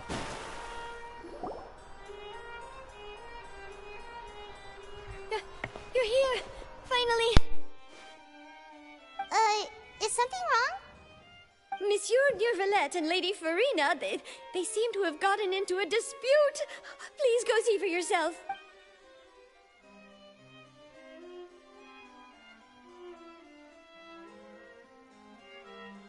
Like I said, I've already explained everything. And yet the problem has not been properly solved. There is little space for excuses between us. It is not my intention to offend you, but please, tell me where you stand. You are the Hydro Archon Focalor, are you not? Look at this. This is a list of the victims from the recent Poisson incident. You mean... they're all... We did not arrive in time to avert this disaster, and I will not have it happen again. I will say this once more. You must tell me everything you know. Yesterday, I found 3 stone slates in some ancient ruins near Poisson. Do you know anything about those? Seriously? You're questioning me like this is a court case now. I don't know anything about that. But you found them in some ancient ruins, you say? That's correct, which is why I came to ask you some questions. There should have been 4 slates, but one of them was missing. The other 3 feature different images that seem to correlate to the prophecy. The prophecy? The second of these slates depicts the previous Hydro Archon Egeria kneeling before a floating island in the sky, as if confessing something. Do you know nothing of this either? I don't. I've never seen such slates. I'll ask you again. Do you really have no information regarding the previous Archon? My deciphering of the slates indicates that the Hydro Archon Egeria once had to confess to, or apologize for, a certain sin. If anyone would know about it... All gods don't have the same secrets, you know. She was herself and I'm me. Is it really so strange that I know nothing? I understand your concerns, but... I'm sorry. I just don't have anything to tell you. Forgive me for saying this now, Lady Farina, but I have long known of your various secret investigations into certain matters. There are several indications that you have been investigating the prophecy on the sly. This is not strange in itself, considering that you are the Hydro Archon. But it is strange that you should also claim to not know any of Egeria's secrets, as well as do nothing following your inquiries. You have never been as superficial as you have presented yourself to be, nor are you a fool. And yet, your behavior is very inconsistent.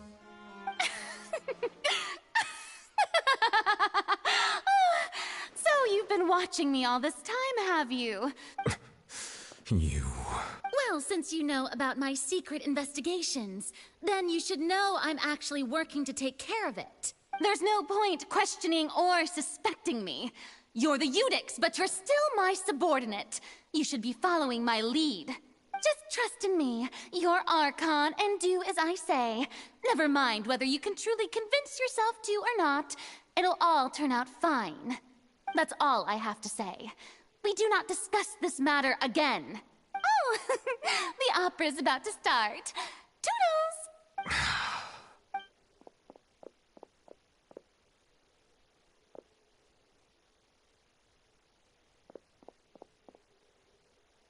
Did Farina not notice us standing by the door? Wonder what's up with her. She was smiling. Huh. She didn't seem in the mood to care if we were listening in or not.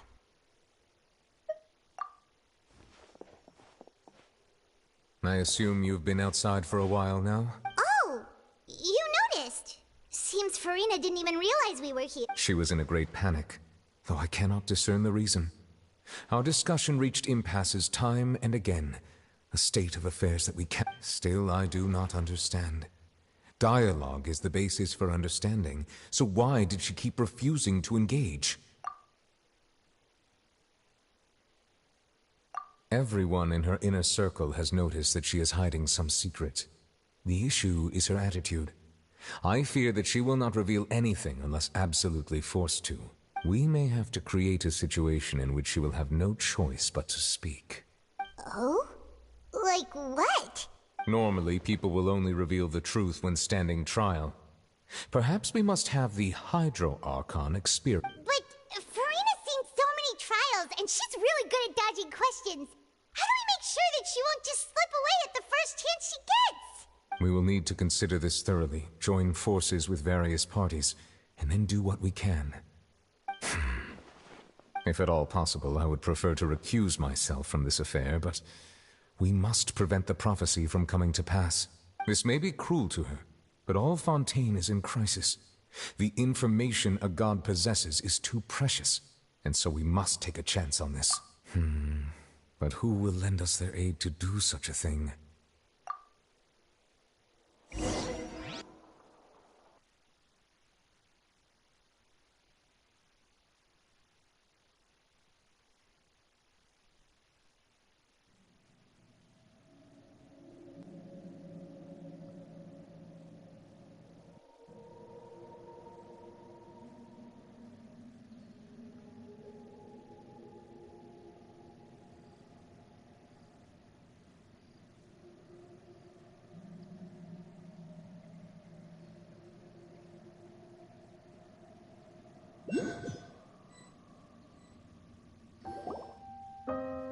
Well, that's everyone, huh?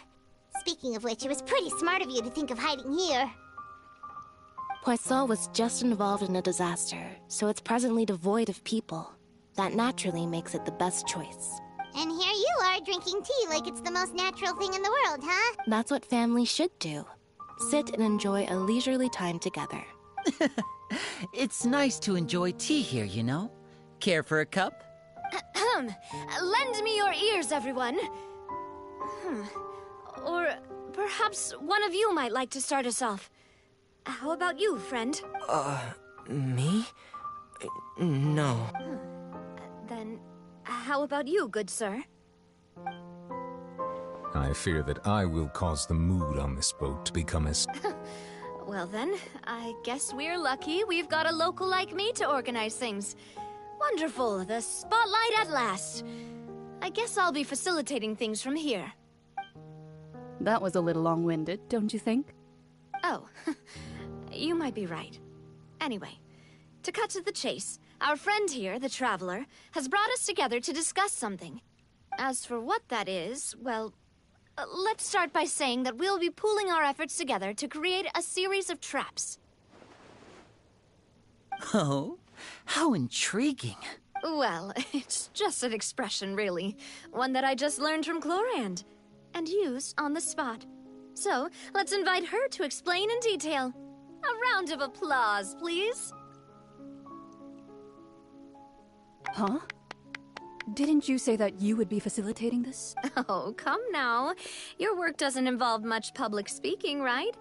This is a good chance to practice. I see. And what does my boss say? He is glad that you consider him your boss. Do go on.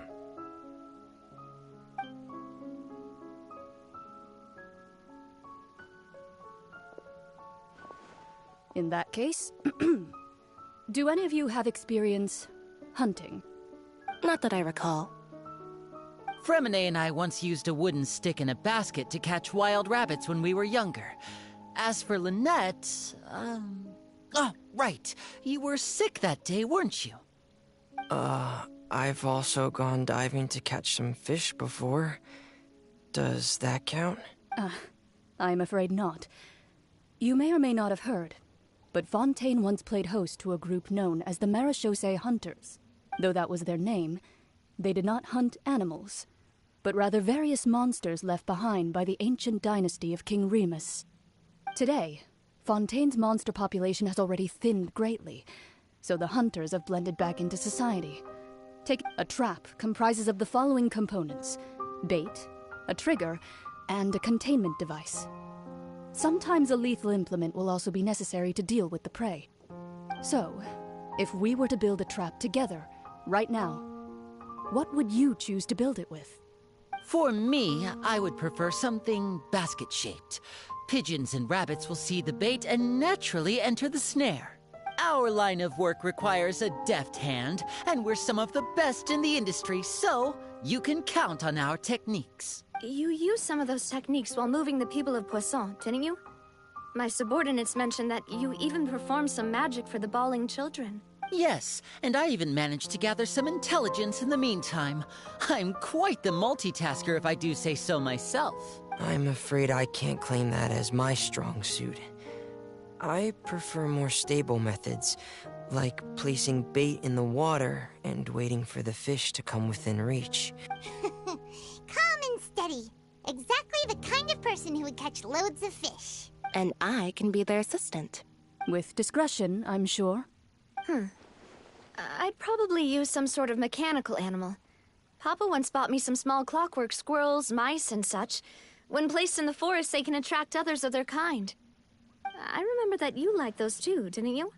I did. And that would be a good way to go about it.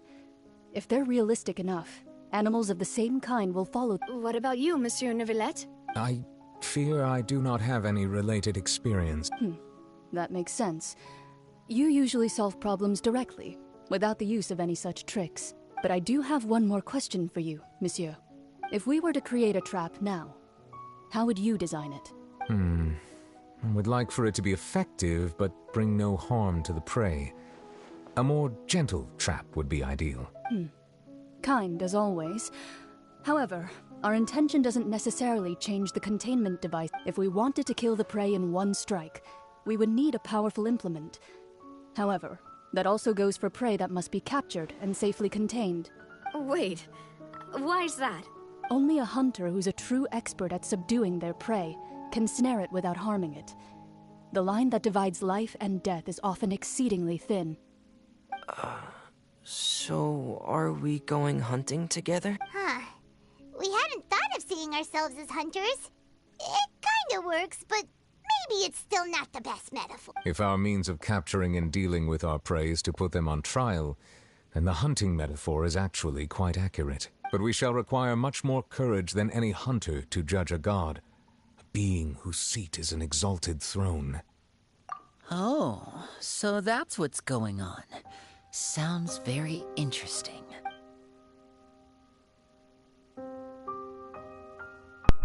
Metáfora de caça da Cloride era só isso, uma metáfora. Vocês não chamam isso de caça, porque não é o que devemos fazer agora. Nem relação de vocês com a Furina chegou nesse nível de problemático. O que vocês precisam são segredos que ela está guardando. Tentar tirar esses segredos dela é um sacrifício desrespeitoso, mas deve ser feito para impedir que Fontaine se afunde nas águas da profecia. Não há caçador ou presa, mas deve uma armadilha e tudo que vocês precisam.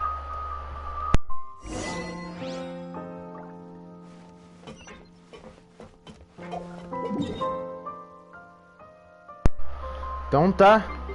Nosso grande papel é fazer uma armadilha pra Furina. Se ela não quer falar o seu segredo da profecia, então vai ter que ser na marra. Olha, sinceramente, pra fazer uma coisa dessas, vamos ter que voltar pro julgamento e interrogar a Furina naquele julgamento lá de novo. Ah, cara, mas tem que achar informações, caçar e tudo. Sinceramente, eu não gosto de fazer esse tipo de esquema, não gosto.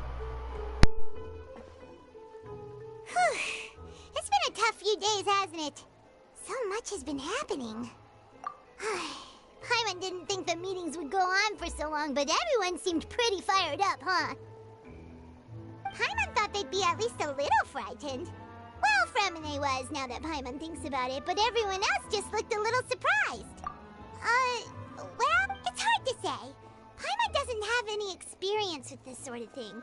But with you around, Paimon sure will do great. After all, you're the most reliable person in the world, aren't you? Did you just pour some tea? Paimon didn't notice you doing that at all. Then what's that? Paimon's never seen that cup before. Don't be frightened. I'm just joining you two for tea. I merely refrained from saying anything. Who's that voice? Ah, have you forgotten me already? Wait, you are familiar. You're the voice we heard from the sky in Sumeru. The voice from the sky, I fear that description is wrong. You're feeling lost now, just as you were feeling previously. I sensed that confusion and thus came to you. Guiding. Consider me a passerby. Just accepting a commission from my friend's disciple.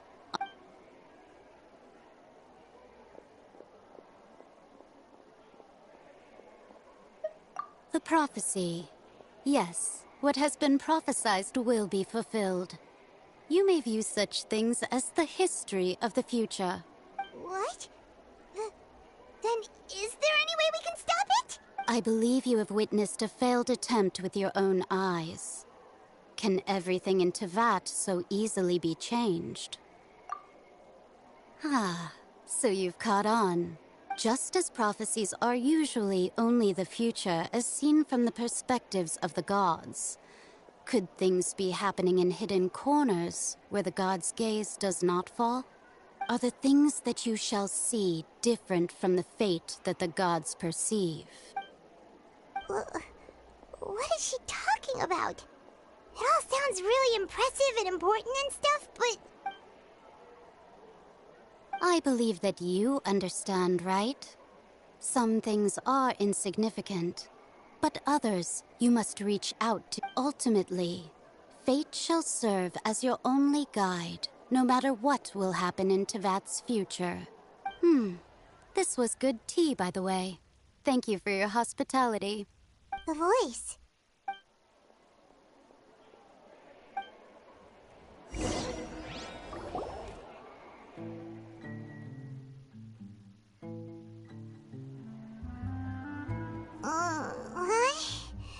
I want to hear someone talking. All right, coming. Hey, it's you who's getting lazy, okay? Well, I see I've walked in on some lively banter. Mona! Fine, just fine. I went to take part in that Steambird panel. Not all Fontainians are pessimistic about this. One journalist mentioned that sitting around and waiting for the end to come would be wrong, and that they should make their own rescue preparations. I agreed, so we had a brief chat with her. Did she have pink hair by any chance?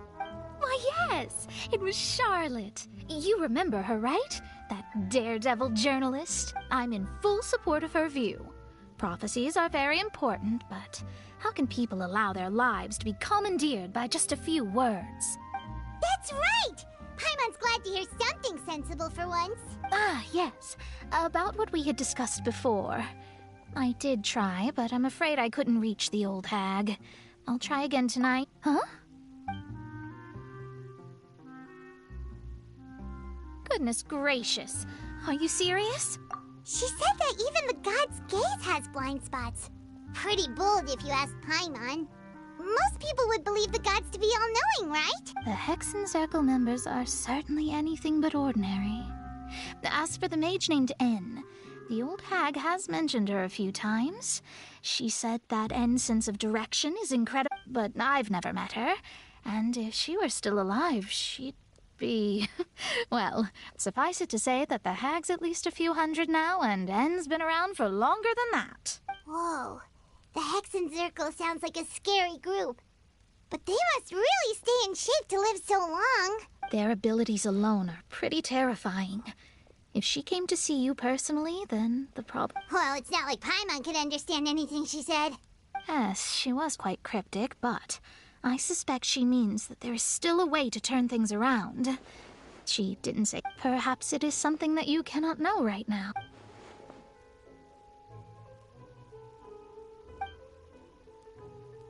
Traveler, Paimon, are you two all right? Oh, we're fine. We're just a little down right now. It kind of feels like the end is coming, you know? I see. I feel that same sense of desperation, too. I guess you could consider me someone who has often witnessed fate. So far as I have seen, it cannot... But even so, I still hope for, and believe in, miracles. Astrology is eternal. Perhaps that's what N was trying to tell you. Not to lose heart, and to believe that what you are seeing playing out... I did originally think of steering clear of all this, but I couldn't. Even if this is all futile, I still wish... Huh. You do have a point. There I go, talking about astrological principles again. It was worth trying to comfort you, even if only a little. I suppose that might be why we always seem to meet by coincidence. Paimon feels kind of moved by what Mona said. But, hey Traveler, Paimon suddenly feels like going outside for a walk. Let's go! Let's walk around the city, shall we? There's a few spots we always like to walk by. Bom, gente, eu tenho que ir depressa porque mais tarde eu vou ter que dar uma finalizada, então eu vou tentar o máximo possível finalizar aqui a live pra vocês, sem tentar pular um montão de coisas dos diálogos, porque essa saga de Fontaine, ele é bem grande. É bem grande. Mesma coisa da saga de Sumero, quando a gente encontrou o Torre. O Orcoach. Não, o Orcoach não, o Fatui. Our names are written in this new... Let Paimon see! The underwater stronghold, the Fortress of Meripede, has continued in its noble autonomy. But that does not mean that others cannot interact with it. My recent attempts to enter the fortress bore little fruit. Huh. Guess Charlotte still hasn't given up on that. Thus, did an Outlander friend become the focus of this report. A blonde adventurer with their white fairy, legends trailing in their wake. It is said that this mysterious traveler once visited the underwater fortress. So while the fortress's interior remains a mystery behind closed doors, do not fear, for the tales of the traveler contain surprises in spades. Journalist Charlotte's biggest scoop yet, the Traveler's Trail, World Walker. Huh. Charlotte took so many awesome photos of us and we never even noticed her. She hasn't been able to get a hold of anything at the fortress, so since we're easier to find, she's using us as the subject matter instead? Ugh, seriously? Well, fine. Those headlines and photos do look cool, so Paimon will forgive her this time.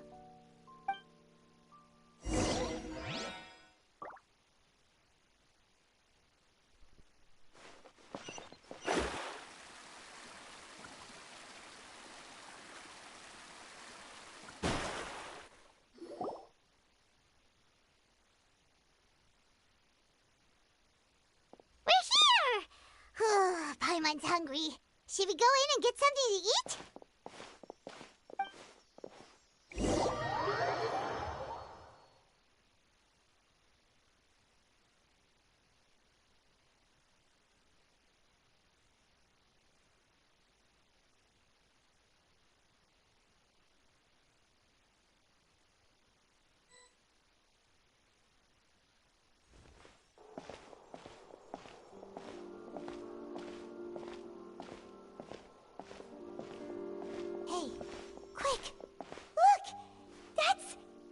That's the limited edition, only 16 slices. It was so delicious the last time we tried it. Despite the tense situation we were in, let's give it another go. Paimon's sure. One slice of cake, please. Someone showed up after all. Oh, wait, you're the one from the Palais Mermonia. Oh, are you here to buy cake too? It seems Monsieur Nervalette was right. You really can eat. Wait, did he really say something like that? That's right. Even he has his own preferences when it comes to food. As for me, I love the cake and coffee here. Do you come here often? Usually every day. Every day? It's part of my daily schedule, apart from work. I shall have my cake and coffee. Then what if someone told you one day that this place would be closing soon, and you wouldn't get to eat cake here anymore? But why would it close? Well, Paimon doesn't know either, but maybe the waters will rise tomorrow. Oh, the prophecy. To be honest, I haven't paid much attention to that. No, still, even if there'd be no more cake tomorrow, that wouldn't keep me from having some today. No, it's the same for eating in general. You might not be able to eat tomorrow, but if you can do so today, then you should carry on. Huh. Don't be sad. Excuse me, could I have 2 more slices of cake to go? These 2 slices are for you. Sijuin said that this kind of expression you're making is what humans call being sad. Oh, you know Sijuin? I sure do. She was born before me, and she sometimes comes to the surface to teach us things about humans. She said that humans are creatures that are saddened easily, yes, and you can only lift their spirits by feeding them delicious food. So please try the cakes here. I've got something else to do, so I'll be going now. You two try to stay in a good mood after eating, all right? Bye.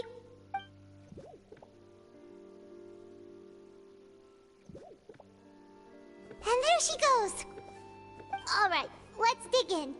I'm sure this cake will be delicious. It's more delicious than last time, and the flavor gets even better with a sip of tea. Sure would be nice if we could always eat delicious food here.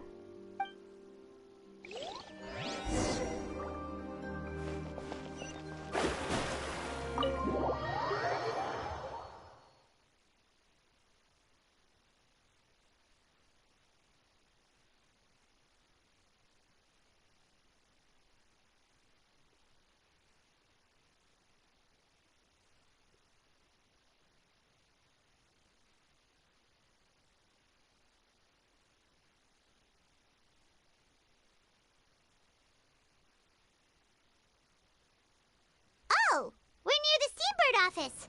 Let's go look for Charlotte and have a chat.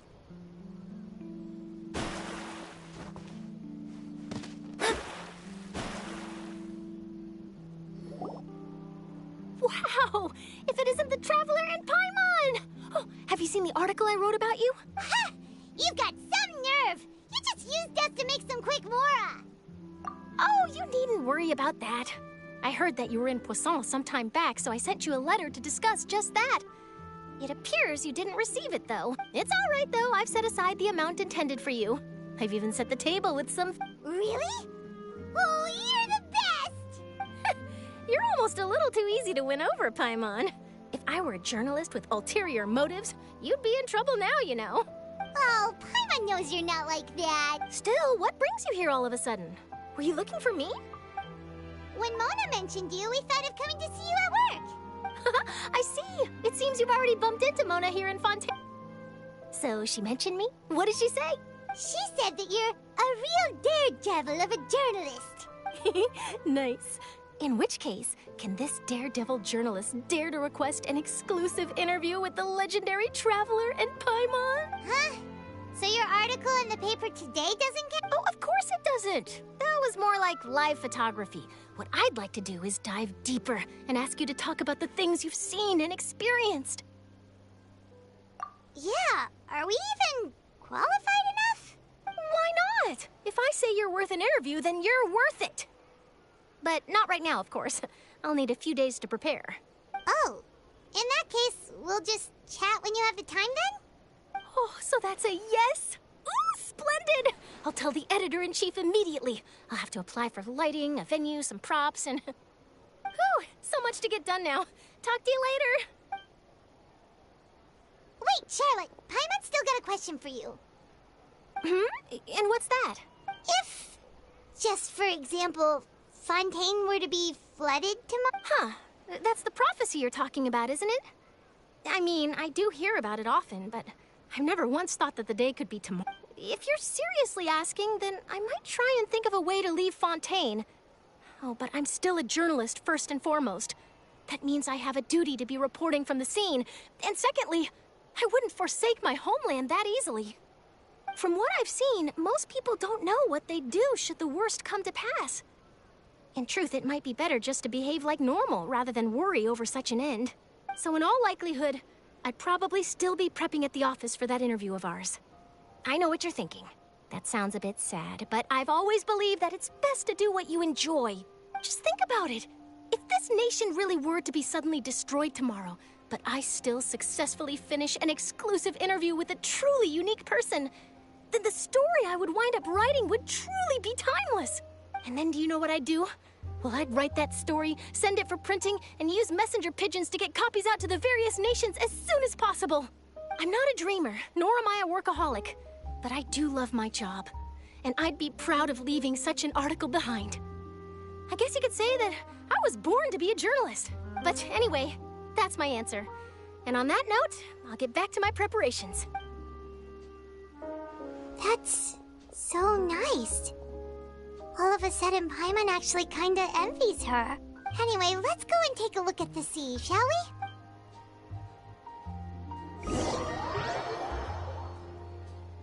Bem que a Mona tá certa. A Charlotte é muito usada e positiva. Que garota animada, hein? Mesmo com a profecia, ela mesmo assim ainda insiste em fazer um jornal sobre a cena. The sea breeze and scenery can be a pretty soothing combo, huh? Paimon's been thinking. If it wasn't Fontaine, but all of Tevat that would be destroyed tomorrow, where would we go and what would we do? No, Paimon should ask, if you could choose, what would you like to do?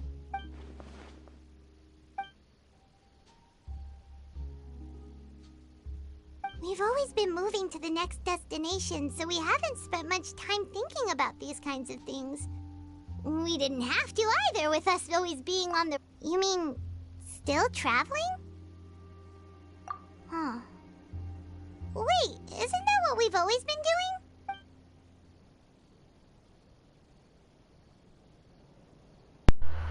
As duas continuam conversando sobre isso conforme o tempo passa.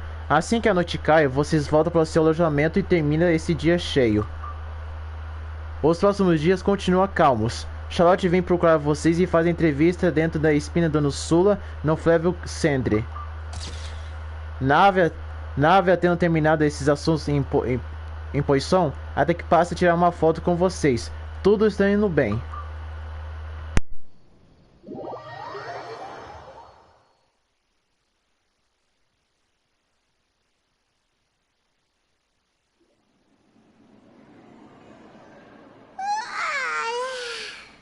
Like you'll grow mold if you stay here long enough. But it's still better than the Fortress of Meripede, that's for sure. It's not only damp there, but salty too. Ah, so the two of you are still here. Oh, you're from the Palais Mermonia, aren't you? Yes, I'm Isadora. Monsieur Nervillet sent me to look for you two before. I heard that afterward you went to the Fortress of Meripede. Not at all. I'm well aware that you're friends of his. Actually, I'm here to pass along a message from him. Yes, inside the Opera House. The Maréchaussée Phantom has declared the incident a small-scale riot. A riot?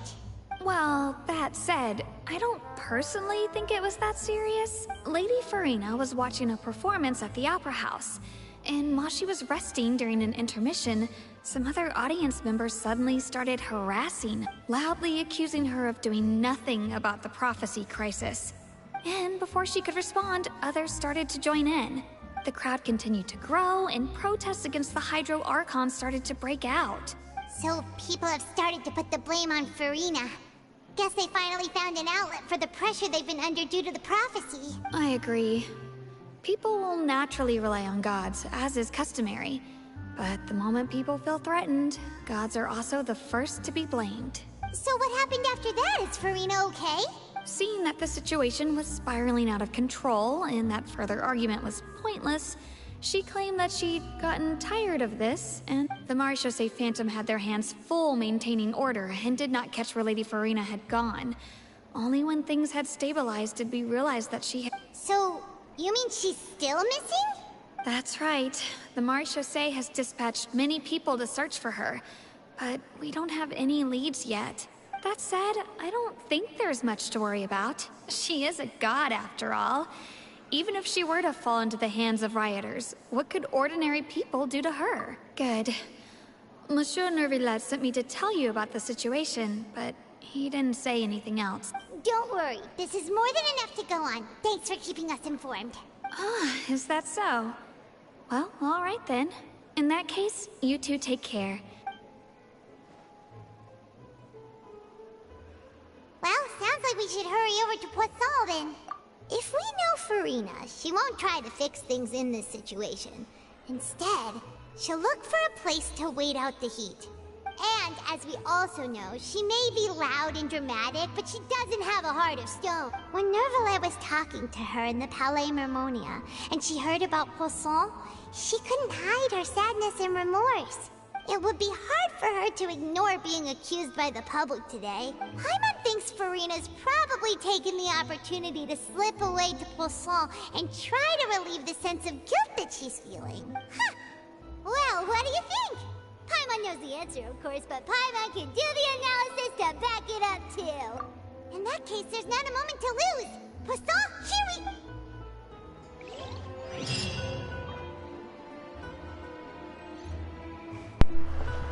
Então realmente aconteceu. A Furina está sendo acusada.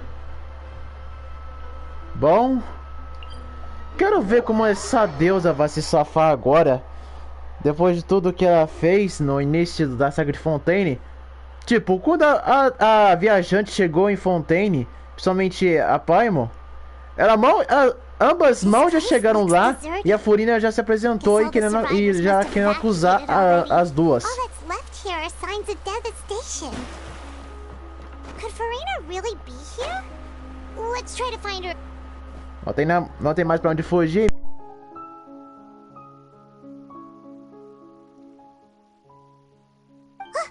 That's Furina, right over there. She really is here all on her own. Should I just give up? This is all... What was meant to happen did happen after all. Everyone's dead. I'm sorry. I'm so sorry. Give up, Furina. There's no point in holding out. I'm sorry. But what can I even do other than to repeat meaningless apologies? Who's that? Don't worry, Furina. It's just us. So it is you, blonde traveler from another land. Why, I almost thought you were someone from that mob of my ignorant subjects. Come to kneel and beg for my forgiveness. Ah, mesmo depois de tudo isso, ela tenta se achar fodona depois de todas essas coisas, de falar de desculpa, e quando é tudo isso inútil. Ah, fala sério. A Furina tá precisando descer do pedestal. Furina, you were crying just now, weren't you? The tear stains on your face. What do you mean, tear stains? Oh, I remember. The show at the Opera House earlier this morning was so moving. Who did that uncivilized rabble think they were? Disturbing my enjoyment of the arts. They even dare to tout their Archon. I must teach them a lesson. I can just imagine their twisted and frustrated faces once they realize that I'm... Oh, and I'm sure Nouvellette and those people from the Maréchaussée Phantom are freaking out right next to them, too.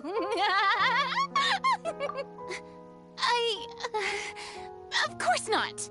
Hey, there she is! The Hydro Archon's over there! Quick, after her! Furina, those people seem to be after you. They are? They're just some rabid fans who want to cut the line because they haven't been able to meet me in person. That's against the rules. I can't let them get their way. Furina just ran off! Quick, we have to catch up with her!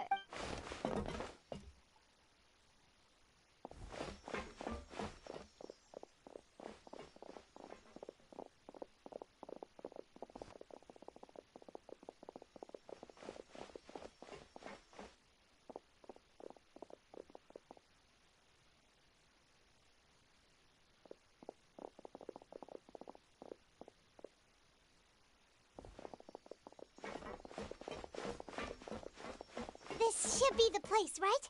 Hey, Furina! There's a good hiding spot over here! Quick, come to Paimon before they're... What? What is... Hurry, they're almost here! Fine. I suppose haste is warranted. Lead the way.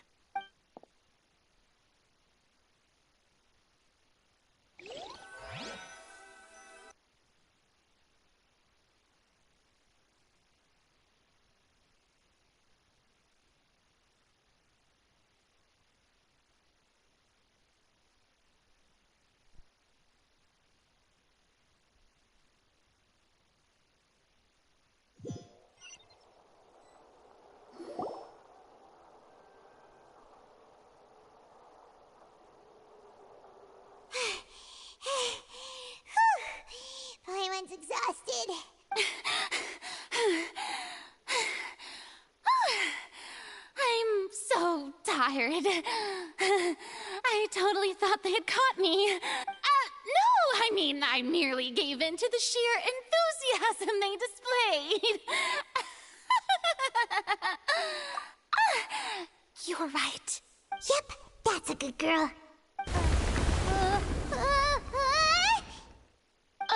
What's happening? The ground's shaking. Is it an earthquake? Yeah, a quake of this kind preceded the flooding in Poisson, didn't it? It can't be. It's happening again. Well, there's no need to worry too much about that. Neverlette's made some emergency plans, so the evacuation should go a lot smoother this time. Yeah, I hope you're right. But the people of Poisson, they've already...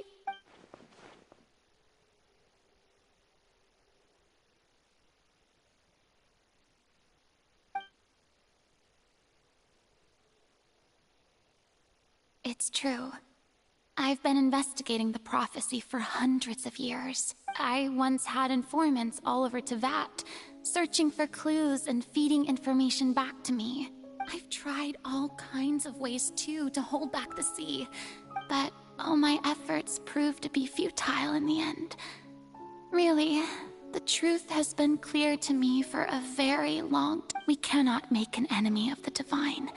No matter what we do, the will of the heavenly principles will have its way, and the prophecy shall be fulfilled. Give up. I do love the sound of that phrase. It would mean finally coming to terms with fate, but also for me to finally be free. Indeed, I've thought about giving up so many times. Especially after we almost lost Poisson. Fate is really unreasonable, isn't it? It has no heart and obeys no rules. The prophecy has only just started to come true, but just now, it all became clear to me. I still don't have the right to come to terms with fate on behalf. As long as the final moment hasn't come, it's still not too late. Don't worry. I will keep hope alive for everyone until the very end. Well, that's enough for now. I got the impulse to play the stricken maiden, but honestly, considering my rank and station, that wasn't a good fit at all. Don't take any of what I just said seriously. How could I possibly let Fontaine fall to the whims of trivial prophecy? Come on! Paimon could have sworn you were actually being honest just now.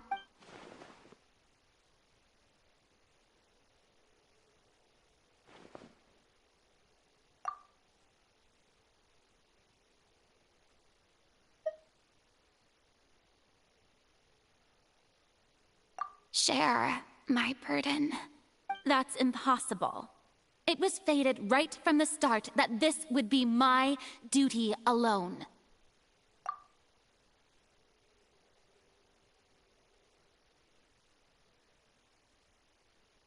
A witness.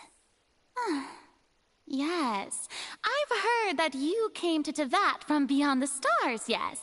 In other words, you never belonged here.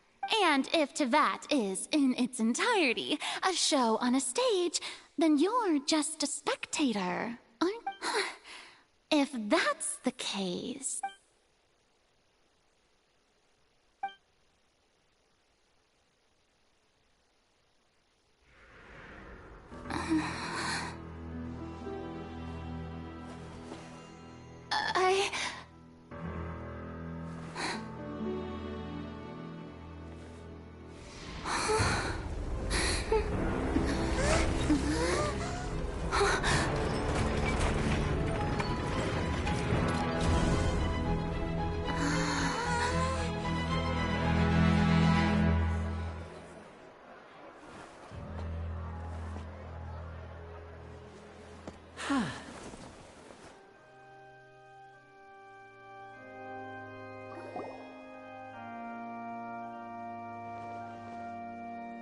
Ladies and gentlemen, this concludes my opening performance.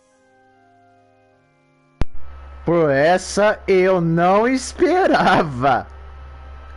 Cara, que negócio nostálgico! Que reviravolta foi essa? Ó, olha, Ney, você é o cara, hein? Você é o cara da mágica, hein? Eu tenho que admitir. Now, without further ado, we may proceed to the trial of our god. So this is what it is. Yes, you deserve praise for the effort you took to raise the dramatic stakes. Do not forget, however, that I am Focalor, the god of justice, the embodiment of justice itself. May I interpret these words as your refusal to stand? In that case, you will have the opportunity to defend your honor through a duel. You would draw your blade against a god?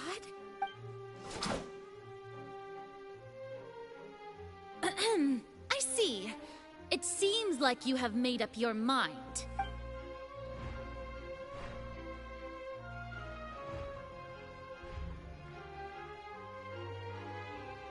Paimon can't believe it.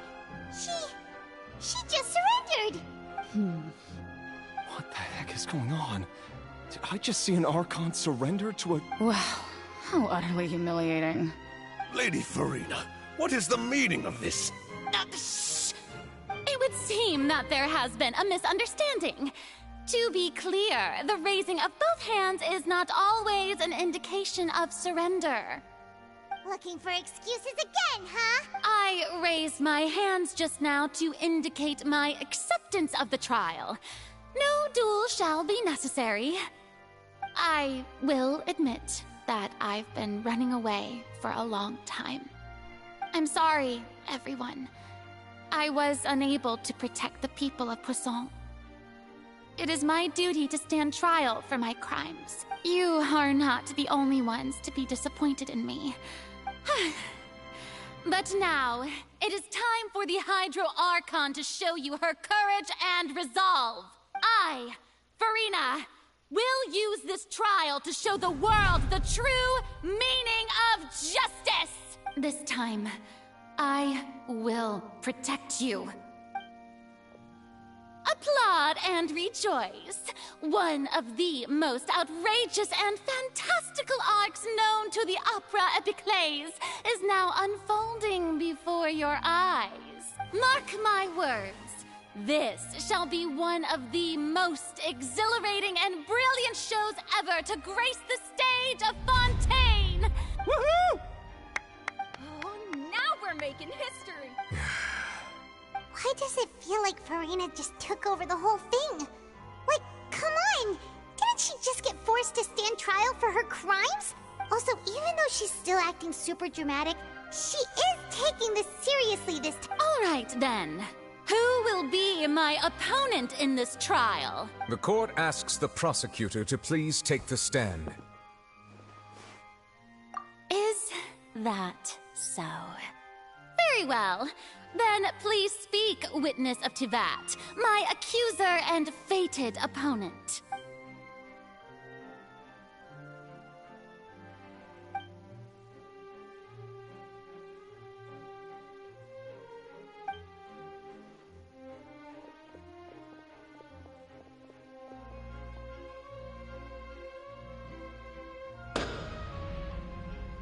Also, please allow me to ask, as a final question before the trial begins.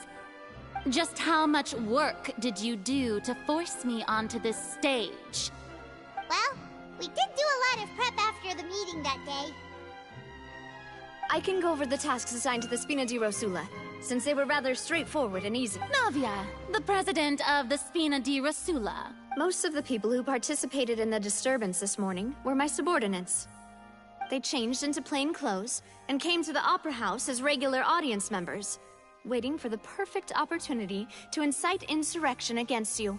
The people's resentment against their Archon has been building as more and more of the prophecy is fulfilled. A spark was all we needed to turn smoldering anger into a flame. Moreover, according to our understanding and analysis of you, When something like that occurred, you would likely flee the scene and head to Poisson by yourself. So, we arranged for a second group to lie in wait there. So, you mean... the ones who scoured the settlement for me were also from the And their goal was to force you to step into the giant magic box so you may personally participate in the greatest magic performance in all of Fontanian history. That's right. That house was a magic box, rather than someone's residence. As the super ultimate version of the setup that I used when I first performed at the Opera Epiclese, the volume of the box was increased by a whole order of magnitude, and the distance it traversed was the entire gap between Poisson and Areneas, was an Archon instead of a human. My thanks, Farina. Without your help, we could never have pulled off such an extraordinary performance. You're welcome? Of course, this performance was only made possible with Father's support. The House of the Hearth spent a massive amount of labor in Mora to pull this off. We had to select a location, construct a giant magic box, dig a tunnel, and open up a path through the water. So, in other words, the earthquake that we felt within the giant magic box was just a normal tremor from the transportation of the whole house? That's right. It wasn't a sign of another disaster to come.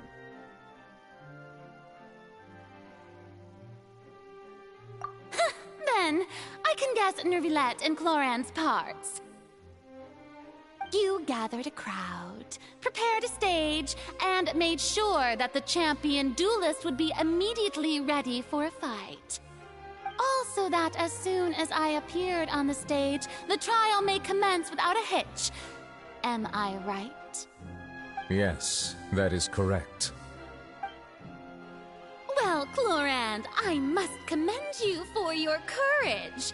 Only the most outstanding champion duelist in all of Fontaine would accept a duel with an Archon without flinching. Thank you. As for you, Traveler, I suppose your role was to keep me distracted with conversation once you found me in Poisson. You'd make sure that I didn't notice anything amiss before revealing yourself as my prosecutor once we'd arrived onto the stage. Oh?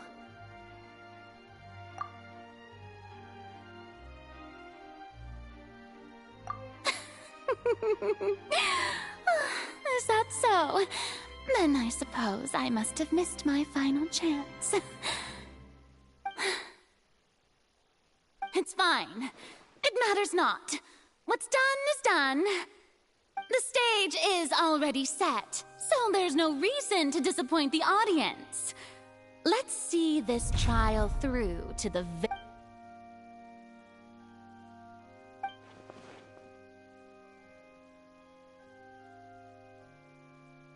Madam Prosecutor, please allow me to pass this along. This is a document that Miss Charlotte applied for and received permission to share with you during the trial. According to her, it should speed... Huh? Charlotte wanted to give us something? Oh, so she's here too! Hey! Oh, let Paimon see. Isn't this the exclusive interview that she did with us before? Wait, then that means this document is a perfect timeline of everything that's happened ever since we stepped foot in Fontaine! So in other words, we can refer to this anthology of evidence every time we want to use something from our journey as... Let's quickly confirm the information in it. Just think of it as a refresher, alright? You defeated the I didn't think that you'd... This is the first time Monsieur Nervilette had a difference of opinion with the oratories. Even the Hydro Archon can't figure it out.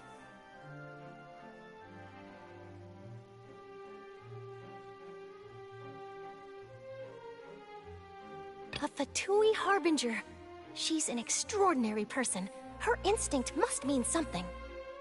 The fortress of Meripede was almost destroyed in a single day. According to Miss... I nearly lost my awesome friend Navia. The words of someone as extraordinary as...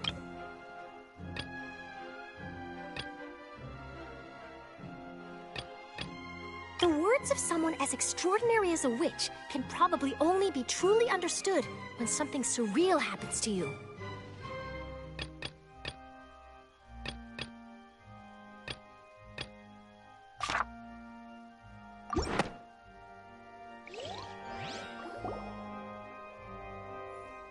The prosecution and the defense are both in position. The trial shall now begin. Oh, come on, Nervylette. There's no need to repeat all the unimportant legalese. Just fast forward to the part where the prosecution lays out my offenses.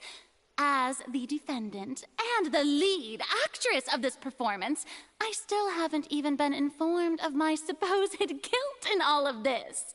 Of course, it is only natural for humans to struggle to understand the actions of a god. However, you will need more than that to convict me of a crime. That's true, but my charge here is unrelated to your conduct as an Archon. Instead, I would like to charge you as a fraud, who's never been the Archon in the first place. Wait, what was that? Lady Farina's a fraud? Hey, I came here thinking that we were going to try the Hydro Archon for forsaking her duty, but did I hear that right? She's not our Archon at all? Charge accepted. Lady Farina, do you plead guilty to the charge? Lady Farina. I plead not guilty. How can I be guilty? There is no way that I, Focalor, otherwise known as Farina de Fontaine, a member of the Seven and the Regina of all waters, kindreds, peoples, and laws of Fontaine, could be anything other than your true Archon. Yeah, even though Lady Farina can be rather eccentric, isn't it going too far to doubt her very identity? Yeah, I've never questioned her identity either. Sure, Lady Farina can be super irresponsible, but what grounds does that prosecutor have to make— I have cause to believe that common sense will prevail in this case. Many of the members of the audience have known me as the Hydro Archon ever since they were born. There would be no fooling their memory. See? Even the Oratrice has decided to show me its favor. Are you sure you want to commit to a charge that will never— If you wish to drop the case, I can promise you as the God of Justice that you will not have to face trial for making a false accusation. We will treat everything that's happened as a dramatic spectacle and move on with our lives. What do you say to that? Huh. An argument with near impossible odds, huh? We have to not only refute Farina's claims, but also overturn the long-held beliefs of the people. Well, I tried to give you the chance to surrender. If you must persist, then let me ask. If you believe I'm not the Archon, then what manner of being do— And if I was not the Archon, then how did I manage to live for over 500 years?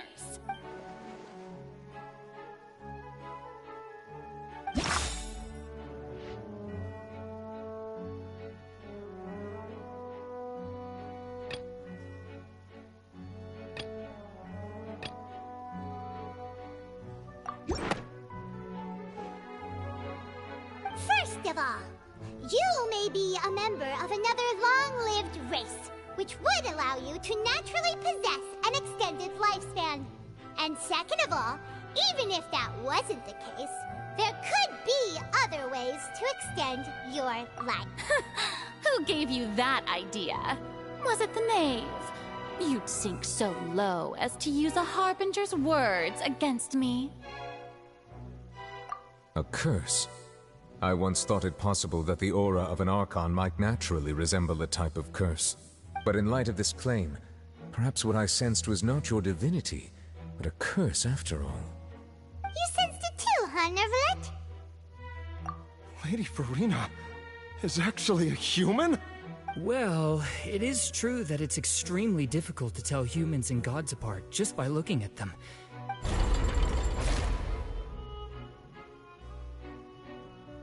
Well, don't start celebrating too early now. Even if I have been carrying a curse like you said, how does that prove that I am merely a human being? Besides, everyone knows that the main difference between a human and a god is the possession of authority. Gods can do what humans cannot. That's why they're worshipped as gods. For centuries, manifestation demonstrations of my authority have served the nation of Fontaine. One need only to turn their eyes towards the Oratrice Mécanique d'Analyse Cardinal in this very opera house, or consider the indemnitium that is used in every aspect of life.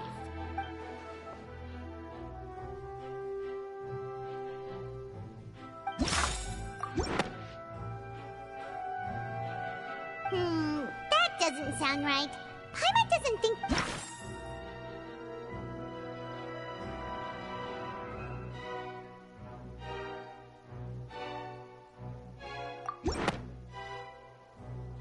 You tried to reference the Oratrice. But weren't you as confused as all the rest of us when the Oratrice declared Child to be guilty without any proof? Otherwise, you should have come up with a good explanation for that by now. Didn't I make myself clear at the time? The decisions of the gods are naturally difficult for humans to comprehend. There is no need to provide an explanation. Lady Farina, I believe a reminder of your current circumstances is in order. While the court is in session, the principles of justice and the law must come before all else. While you are an Archon, you are also first and foremost the defendant in this trial. You will prove yourself unable to defend against the prosecution's charges if you continue to withhold vital information against the rules of the court. I never thought you'd use that kind of rhetoric against me. That was no trick of rhetoric, Lady Farina. I've merely reiterated the rules of the court. Rules that all should respect and follow. So, you neither knew why Child was declared guilty, nor did you understand the structure and operations of the Oratrice. Instead of having been created by you, the manifestations of authority you mentioned have been made by the real Hydro Archon, haven't they? The real Hydro Archon? Well, now you're really losing me. It is true that I did not know why the Oratrice gave out a guilty verdict that day. But the Oratrice handed out that verdict unilaterally, and it has been operating independently ever since it was first created. You can't argue that just because a divine creation is flawed, that the god behind it must also be no god at all. She's still throwing out all kinds of excuses. Seems like she's confident that we won't be able to produce proof that she has no power over the Oratrice. My power as an Archon. There are many ordinary citizens in the audience. How can I just carelessly demonstrate the formidable power of an Archon? If that poses a concern, I'm prepared to extend my protection to the audience. You don't need to go that far. Aren't you the Hydro Archon? Or is it that you can't even wield the power of Hydro, much less the authority of a god? Indemnitium! Yes! It's all because of Indemnitium! All Archons derive their power from the faith of the people, and I've converted the people's faith in justice into Indemnitium! O quê? Seu poder vem através da fé do povo? Eu converti a fé do povo da justiça? Ah, me poupe, cara! Me poupe, garota! Até parece que isso aí é verdade! Vimos arcontes como Venti, Zhongli, Raid Shogun, Nahida conseguirem ser bem poderosos sem precisar de fé do povo. Nossa, que desculpa aí mais idiota que eu já vi da Furina falar uma coisa dessas. Thus did I give up all of my divine power to provide everyone with energy for their daily lives. Have you ever seen a more magnanimous god? Isn't that a huge stretch? Yeah, no matter how generous an Archon can be, how could they give up all their power? Can a god with no power even still be called a god? It seems like nobody's buying Farina's excuse. Hey, come now, everyone. Please don't stare at me as if I'm still the same Farina you knew, right? The one that you loved. Please, you've got to believe... If what the prosecutor said is true, she really has committed a grave offense. Did she deceive all of us? And all All of our parents and grandparents too? And all of our ancestors? Enough! That's enough. Tell me then, if I'm not the real Hydro Archon, then who is? If you have no evidence of another Hydro Archon's existence, nor can you find anyone who can back up their claim to be such, then what grounds have you to say that I'm not actually— Wow, she came up with yet another argument. How can we refute her now? Seems like she really doesn't want to give up.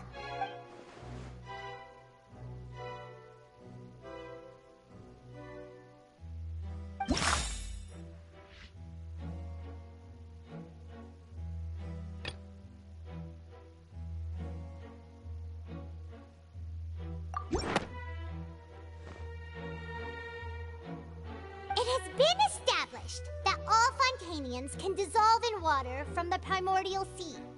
And that means... Since you insist on claiming to be a god and not a human, then there's a method that you can use right here and now to eliminate all suspicions of you being the latter.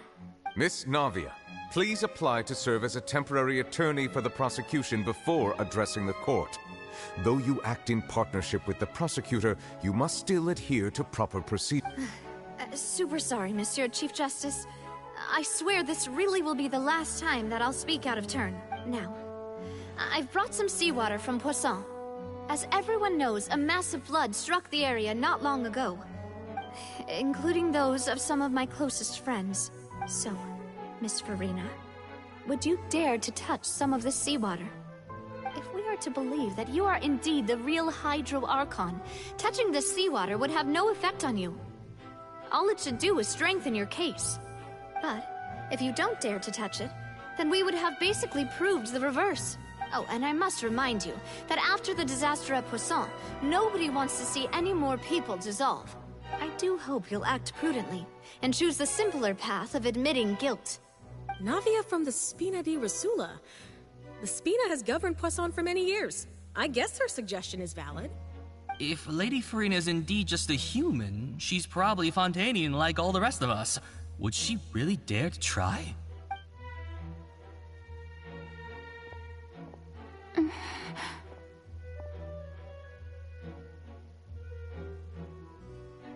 Lady Farina, this test has been unilaterally proposed by the prosecution. As it falls outside the realm of standard court proceedings, you possess the right to decline participation. Well, of course he had to tell her that. But refusing to participate is basically the same as a confession of guilt. She's just staring at the water without saying a single word. It really does seem like she's quite terrified of it. That could only mean... What's going on? Is she really planning to... that's not what we thought she would... Due to the inherent risk of the test, Lady Farina, you may... What? Hey!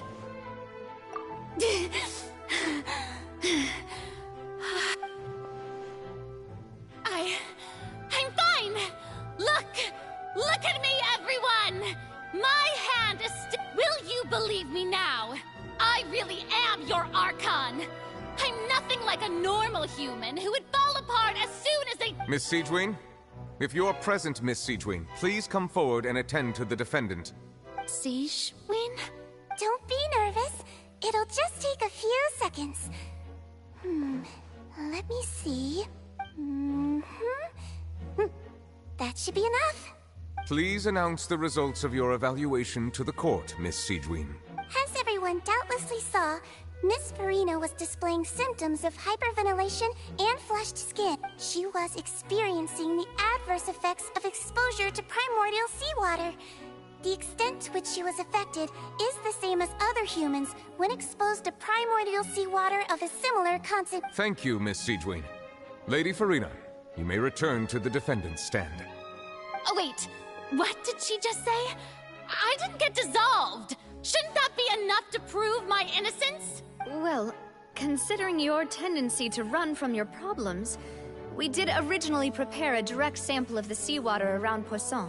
However, After extensive discussion, we exchanged it for a sample that is not concentrated enough to dissolve an actual human. After all, on the off chance that something entirely unexpected might occur, we don't want anyone else to lose their life to the sea.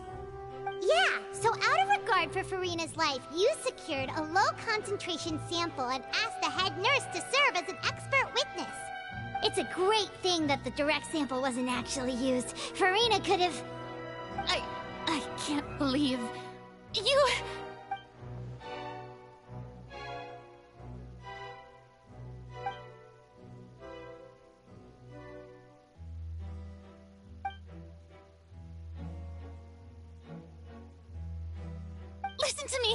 Listen to me, everyone. Please don't give me such cold and disdainful looks. What happened just now didn't prove a single thing. Think about it.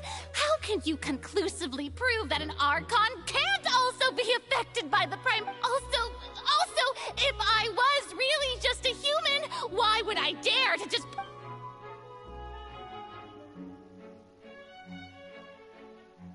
Please, everyone, anyone, just listen to me. I swear, I really am your Archon.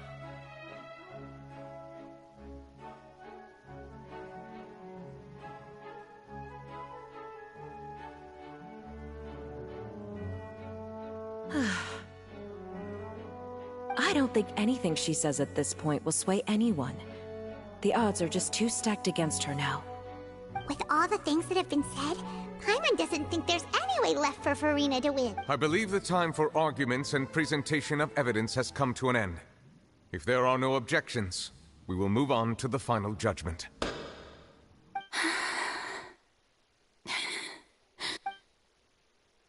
I don't think anything she says at this point will sway anyone. She's too stacked against her now.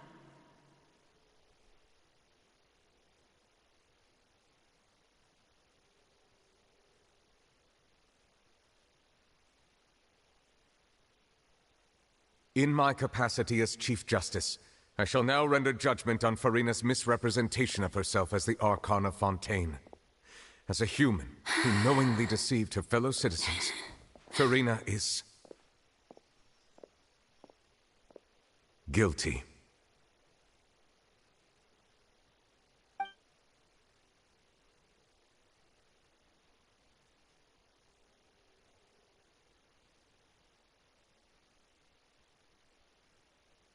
We shall now turn to the Oratrice Mécanique d'Analyse Cardinale to render the final verdict on the charges.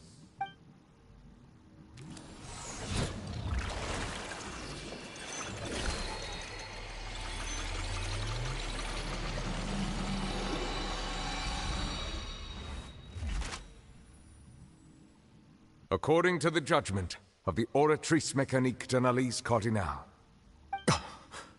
Well, what's wrong? What's the Oratrice's verdict? No, the Oratrice also displays a guilty verdict. Isn't that correct then? However, the exact wording of the verdict is thus: the Hydro Archon, to be punished via the death... The death sentence? That's actually one of the available sentences? I've always thought that it was just a myth. The one and only time the death sentence has been handed out at the court, and it's been given to the very person we've worshipped as the god of justice? What an unexpected twist. Furina's been sentenced to death by the Oratrice? We just wanted to use the trial to show her the seriousness of things so she'd tell us the truth. How did things escalate this quickly? This outcome is indeed quite strange.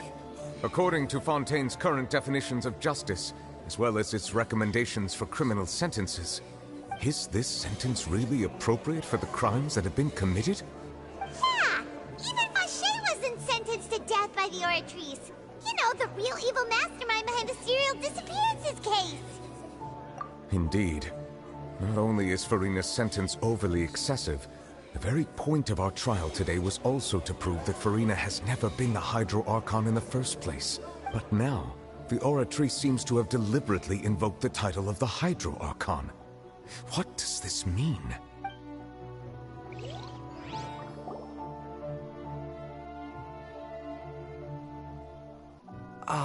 Excuse me, if I may interrupt. Is the trial still— Fremine! Huh, you finally made it. I assume this means you've completed— Mm-hmm. Any mission Father assigns to me will always be top priority. Is that the first prophecy slate? Huh. So the knave privately arranged for Fremine to try and find the missing slate. I looked everywhere and finally found it at the bottom of the sea. It took me a long time to get around some dangerous stretches of water. But has the trial already concluded? Then doesn't that mean I've come too late? Oh no. Father will be disappointed in— Thank you for your hard work, Mr. Fremine. Please allow me to review the record left on the slate. Traveler, I believe that you have already seen the other existing slates, and would like you to come here and confirm their contents.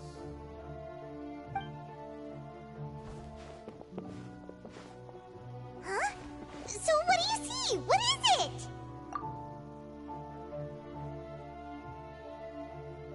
I believe I've now made sense of the Hydro Archon's crime. It has to do with Fontaine's lost history. Huh? Isn't the Hydro Archon just guilty of deceiving her people? Oh, wait, no, that's Farina, and we've already proven that she's not the Hydro Archon. So when you say Hydro Archon, do you mean the real Hydro Archon we've been kinda talking about? In truth, everything that you've encountered in Fontaine up until this point can be traced back to the contents of these. However, I'm uncertain as to how much sense they currently make to you. Okay, let's try to recall the contents of the other 3 stone slates.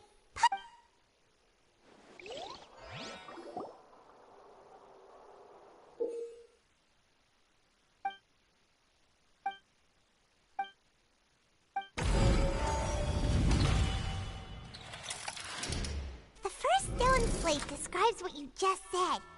It seems to show the previous Hydro Archon using her divine power.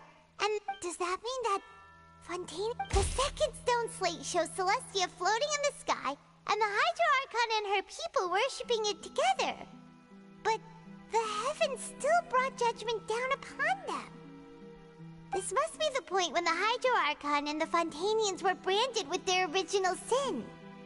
Does this mean that the original sin and the Hydro Archon sin are the same thing? The third slate shows the Hydro Archon sinking into the sea surrounded by many people. That reminds Paimon, didn't we also watch that happen to someone else? Well, the fourth slate is the prophecy the Fontainians have been talking about. People dissolving into the sea, the Hydro Archon crying on her throne, and so on. We didn't believe that such a crazy disaster could happen at first, did we? But after that incident, it was just a question of when and not if.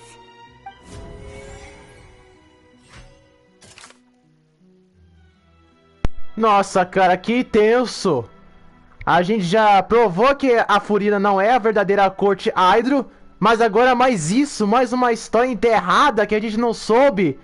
Nossa, cara. Nossa, é por isso que eu gosto muito do Genshin Impact. Eles conseguem fazer as histórias serem muito profundas, apesar de não ter gameplay nem nada do tipo. Mas mesmo assim o pessoal reclama do Genshin Impact mesmo tendo essas coisas de modo história.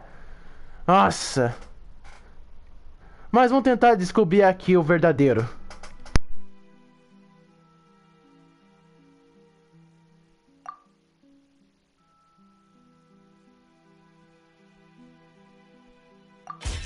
We know from the case of the serial disappearances of young women that Fontainians can be dissolved in primordial seawater. And the first stone slate tells us that long ago, the Hydro Archon used her power to turn Oceanids into humans. This might be the reason that Fontainians can dissolve. E também uma das coisas que eu mais gostei dessa saga de Fontaine é que pelo menos a Lumine pode falar o tempo todo quando a gente escolhe alguma prova aqui.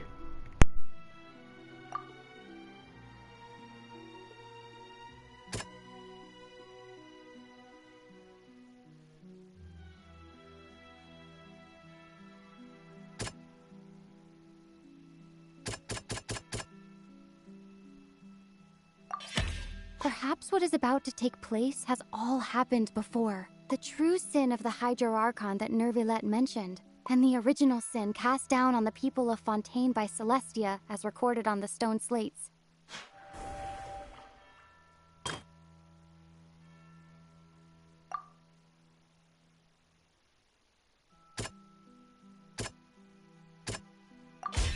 It's not as simple as falling into the sea. When Navia fell into the sea, her consciousness was subjected to judgment. The stone slates show the people gathered around the Hydro Archon in the sea. Could that be alluding to the same thing?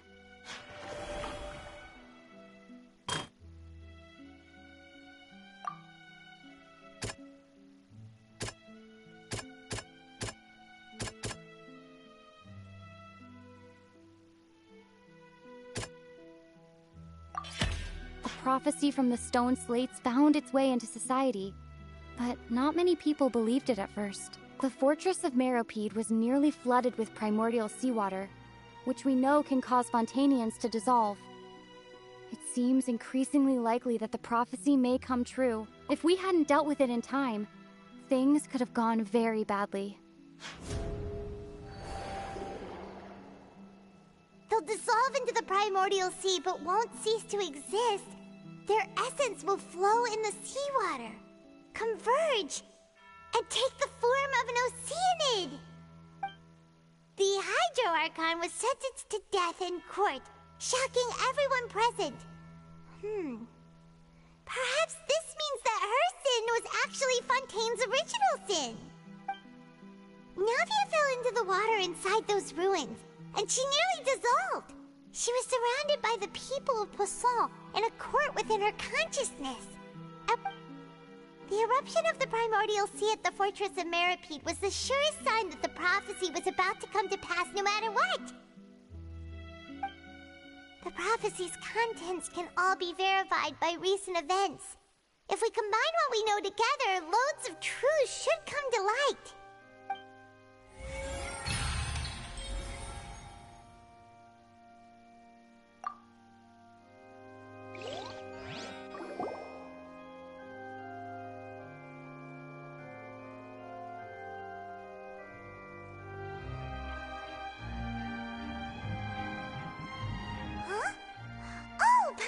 It now, so that's how you can make sense of it.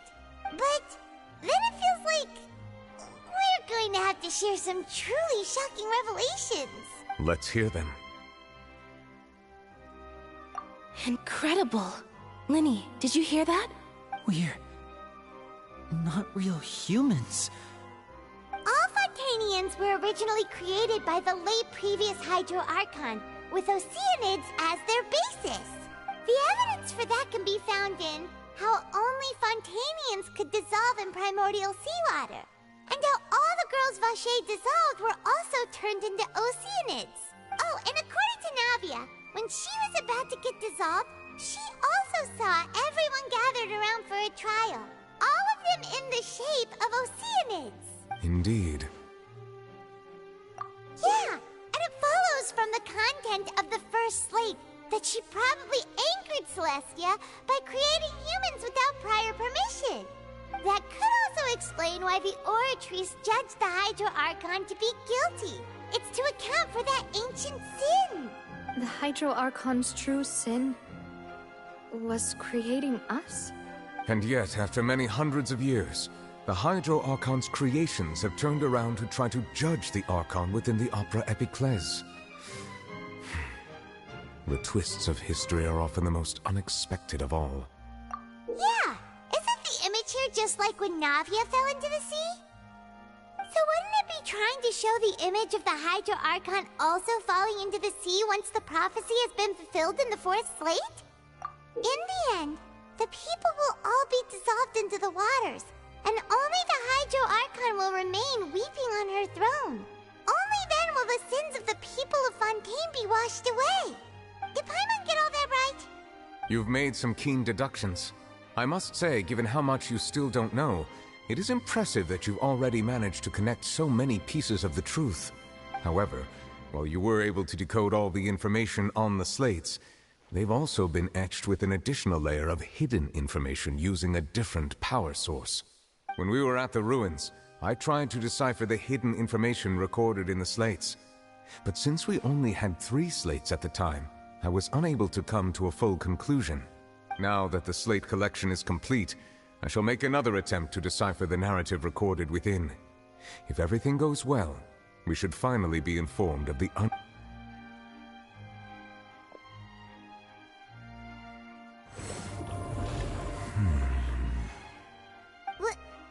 Well? I believe I should share this truth not only with you, but with all the people of Fontaine as well. I will try to briefly summarize it for you. Your hypotheses regarding the origin of Fontainians and the sin of the Hydro Archon. In the Fontaine of old, the previous Hydro Archon sensed the yearning of her Oceanid familiars for life on land. The Oceanids were enamored with the beauty and romanticism of human beings, and wishing to have those experiences for themselves, expressed to the Hydro Archon their desire to become of a similar kind. However, even though water as an element is intricately linked with the power of life, the Hydro Archon, as one of the 7, did not possess the authority to create a new form of human life. Not one to give in, she eventually found a way to create permanent humanoid bodies for her familiars by appropriating the power of this planet's primordial sea. She poured primordial seawater into the Oceanids' blood vessels, creating humanoid mimics in the process. But if Fontainians were to ever come into direct contact with water from the primordial sea, the power within their bodies would escape these artificial restraints and return to the sea. As a result, their forms would collapse, and they would be reverted to their original forms as Oceanids. Of course, the Hydro Archon never received permission from the heavenly principles to create a new human race. And thus, the Hydro Archon and all of her creations came to shoulder the original sin of appropriating the power of the primordial sea. That is the true history of how the people of Fontaine first came into being. So we were all Oceanids before we turned into human beings? That's way too much information for me. I think I'm just going to pretend that I never heard a single thing. Wait, but if that's the truth, we can't let the Hydro Archon be sentenced to death. After all, her only sin was creating us. This really might be too much information for your regular Fontainian, but it does answer a lot of our questions. Alas, your hypothesis regarding the 3rd and 4th stone slates was inaccurate. The slates' respective positions are, in fact, correct. A key point of the visual on the 3rd slate is how all the individuals depicted in the water are humans rather than Oceanids. They have not been dissolved, which implies that the water depicted in this slate is not water from the primordial sea. The nation of Fontaine is the nation of Hydro, as well as the nation of trials and justice. Instead of being the literal element, the water in the scene symbolizes judgment and justice.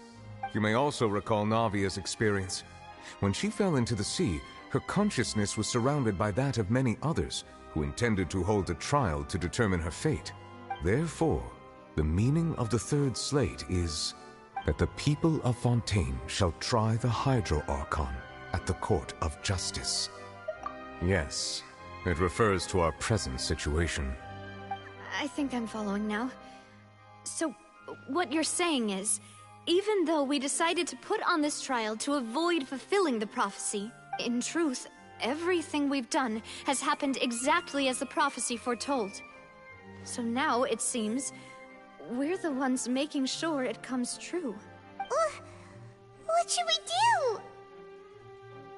Huh.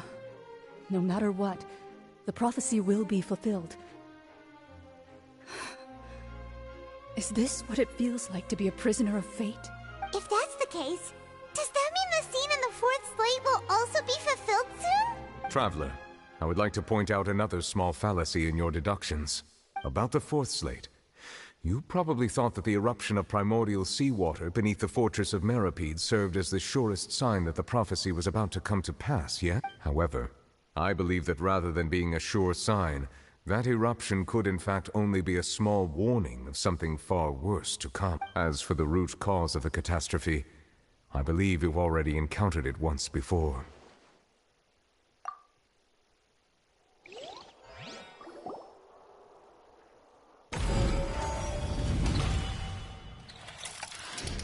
This eruption was just a small warning of the things to come.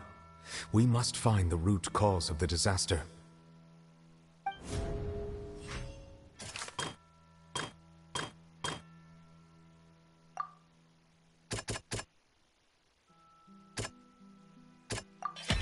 It was both dream and reality.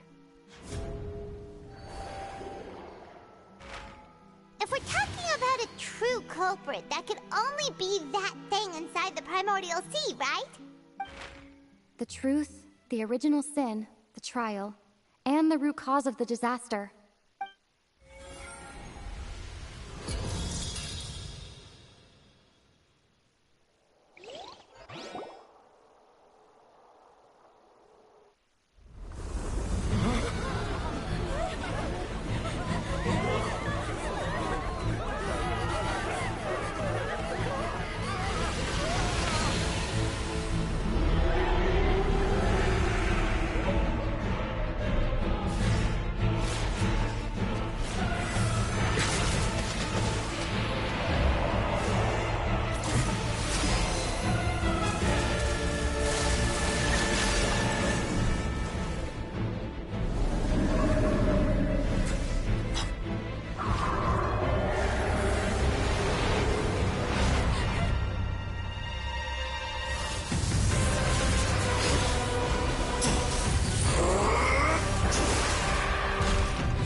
That was way too close! How did that thing just burst into the Opera House? Wait, was that the huge whale you saw in your dream? So we've met it at last. I understand very well why it has chosen to make an appearance here. That whale does not belong to Tevat. It is a monster that has traversed the stars, weeping all the... It has been greedily consuming the energy from the planet's primordial sea, using it to grow. That is the main cause for the rising sea levels. And once it has finished consuming all of the energy contained within the sea, its next step will be... You said that when the Hydro Archon first created Fontanians out of Oceanids, she filled their blood vessels with primordial seawater. Precisely. That whale finds the blood of Fontanians nigh impossible to resist. Therefore, when it left the primordial sea, it decided to make its next stop a packed opera house full of food. Food in the form of Fontanians. We just barely managed to push it back, right? In that case, won't it come back to target the people again once it's managed to recover its strength? That is correct. Indeed, it is more accurate to say that we should thank that Harbinger for buying us some time. Without him, the whale would have likely come onto land far sooner. From the way he looked, he must have been fighting the creature for quite a long time. That battle maniac. We've always known that he had a special connection with that whale, but we definitely didn't expect it to help us out like this. Anyway, now that we know that this whale is the actual cause of the disaster recorded in the prophecy, all we need to do to stop the prophecy would be to find a way to beat it up, right? It is too late. It had already absorbed too much of the primordial sea's energy before we could notice it. At this point, it has become practically integrated with the sea. Even if the entirety of Tevat were to be destroyed, it could still survive and swim off towards some other world. That's not something I will accept. We've already done everything we can, and we even found the true culprit. We've come so far. You can't just tell me that the last hurdle is some impossible foe. That's just... Indeed. That's not how a grand performance should end. I'll fight it to the end. No matter what. So the prophecy will be fulfilled no matter what, huh?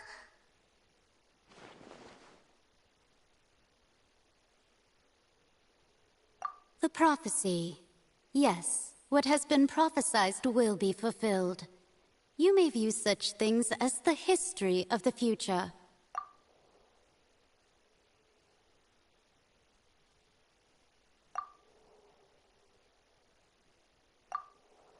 Just as prophecies are usually only the future as seen from the perspectives of the gods, could things be happening in hidden corners where the ultimately, fate shall serve as your only guide, no matter what will happen in Tevat's future.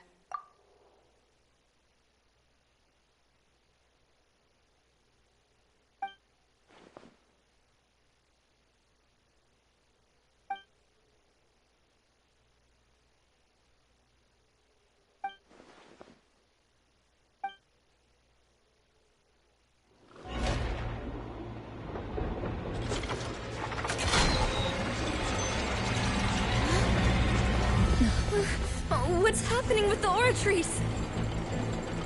I believe it is preparing to carry out the death sentence.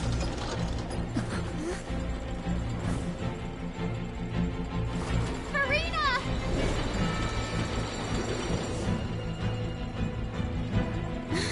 No, I still need answers.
You...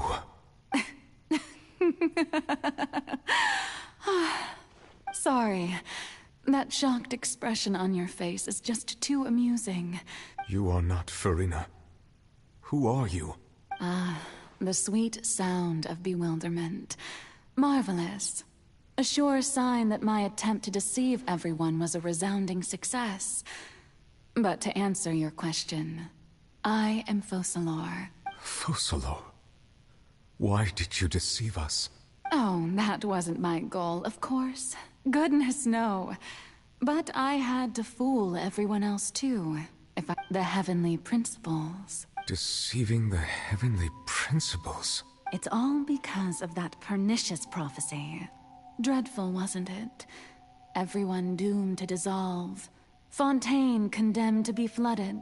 One was not amused. In fact, one was positively bemused when that problem was thrust upon me by my dearest predecessor. That's the former Hydro Archon Egeria, for the uninitiated. It hardly gets more disastrous than a preordained national catastrophe, now does it? She knew full well that the prophecy would surely come to pass. And as one of the seven, she also knew full well that one defies the heavenly principles at one's peril. So yes, as you have no doubt surmised, it was a rather impossible situation that I spent a terribly long time mulling it over, alone on the ocean floor. And I was almost growing barnacles by the time I finally realized there was only one possible solution to this. I had to outwit the heavenly principles, allow the prophecy to be fulfilled, ostensibly at least, while saving everyone at the same time. I'm a genius, I know. I can only assume that's why Egeria chose me as her successor. Although, looking back now, it was hardly the inheritance one dreams of. Between the task of saving the nation, the quotidian duties of the Hydro Archon, and not to mention the original sin of creating a new race of humans, I dare say she left me quite a colossal mess to clean up. But one can only play the hand one is dealt. I did not choose this, any more than I chose to be one of her Oceanid familiars. So you were also once one of the Oceanids, transformed into a human by Egeria's hand? Yes, I was. I always dreamed of becoming human. And I still do, even now. In my eyes, to be human is to be part of the greatest opera ever known. After becoming a god, I separated my divinity from my body and spirit, leaving behind only a self that was as naive and bewildered as my past self on her first day as a human being. The me you see before you now is that divinity. And the human counterpart I left behind, I named Farina. She could feel joy, sorrow, and everything in between. She could be as vain and conceited, or as meek and vulnerable. And her strengths were of a kind only a human could possess, as were her shortcomings. But in my eyes, Farina's humanity was what made her perfect. She was perfectly human in every way. Anyway, so then I cursed her. All part of the plan, of course. The plan to deceive the heavenly principles. Do you still remember the final scene of the prophecy? The Hydra Archon alone, weeping on her throne. In order that the prophecy might appear fulfilled, I invited Farina to be an actress, to play the part of the Hydro Archon in the prophecy.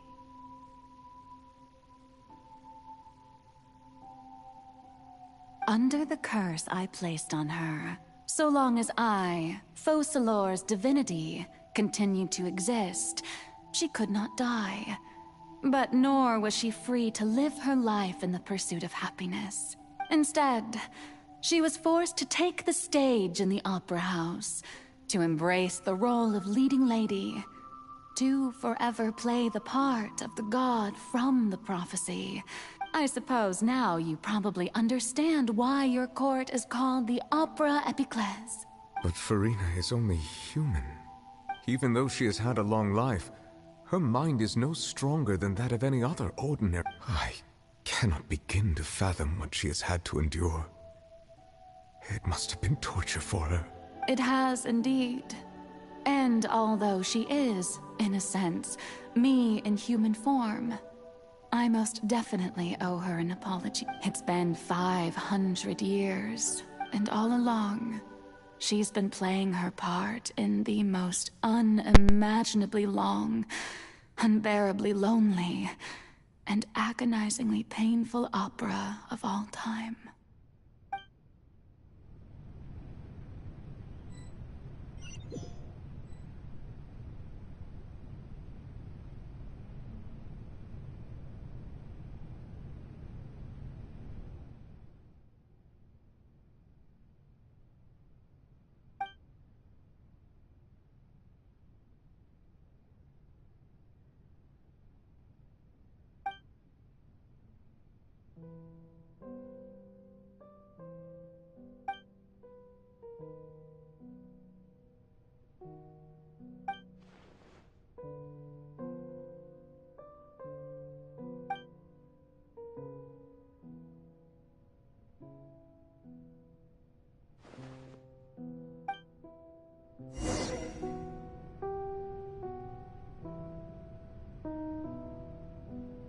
Delve into destiny.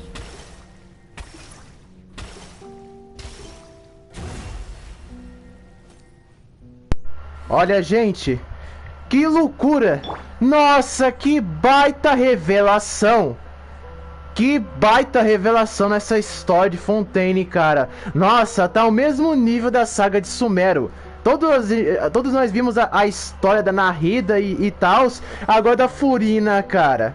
Nossa.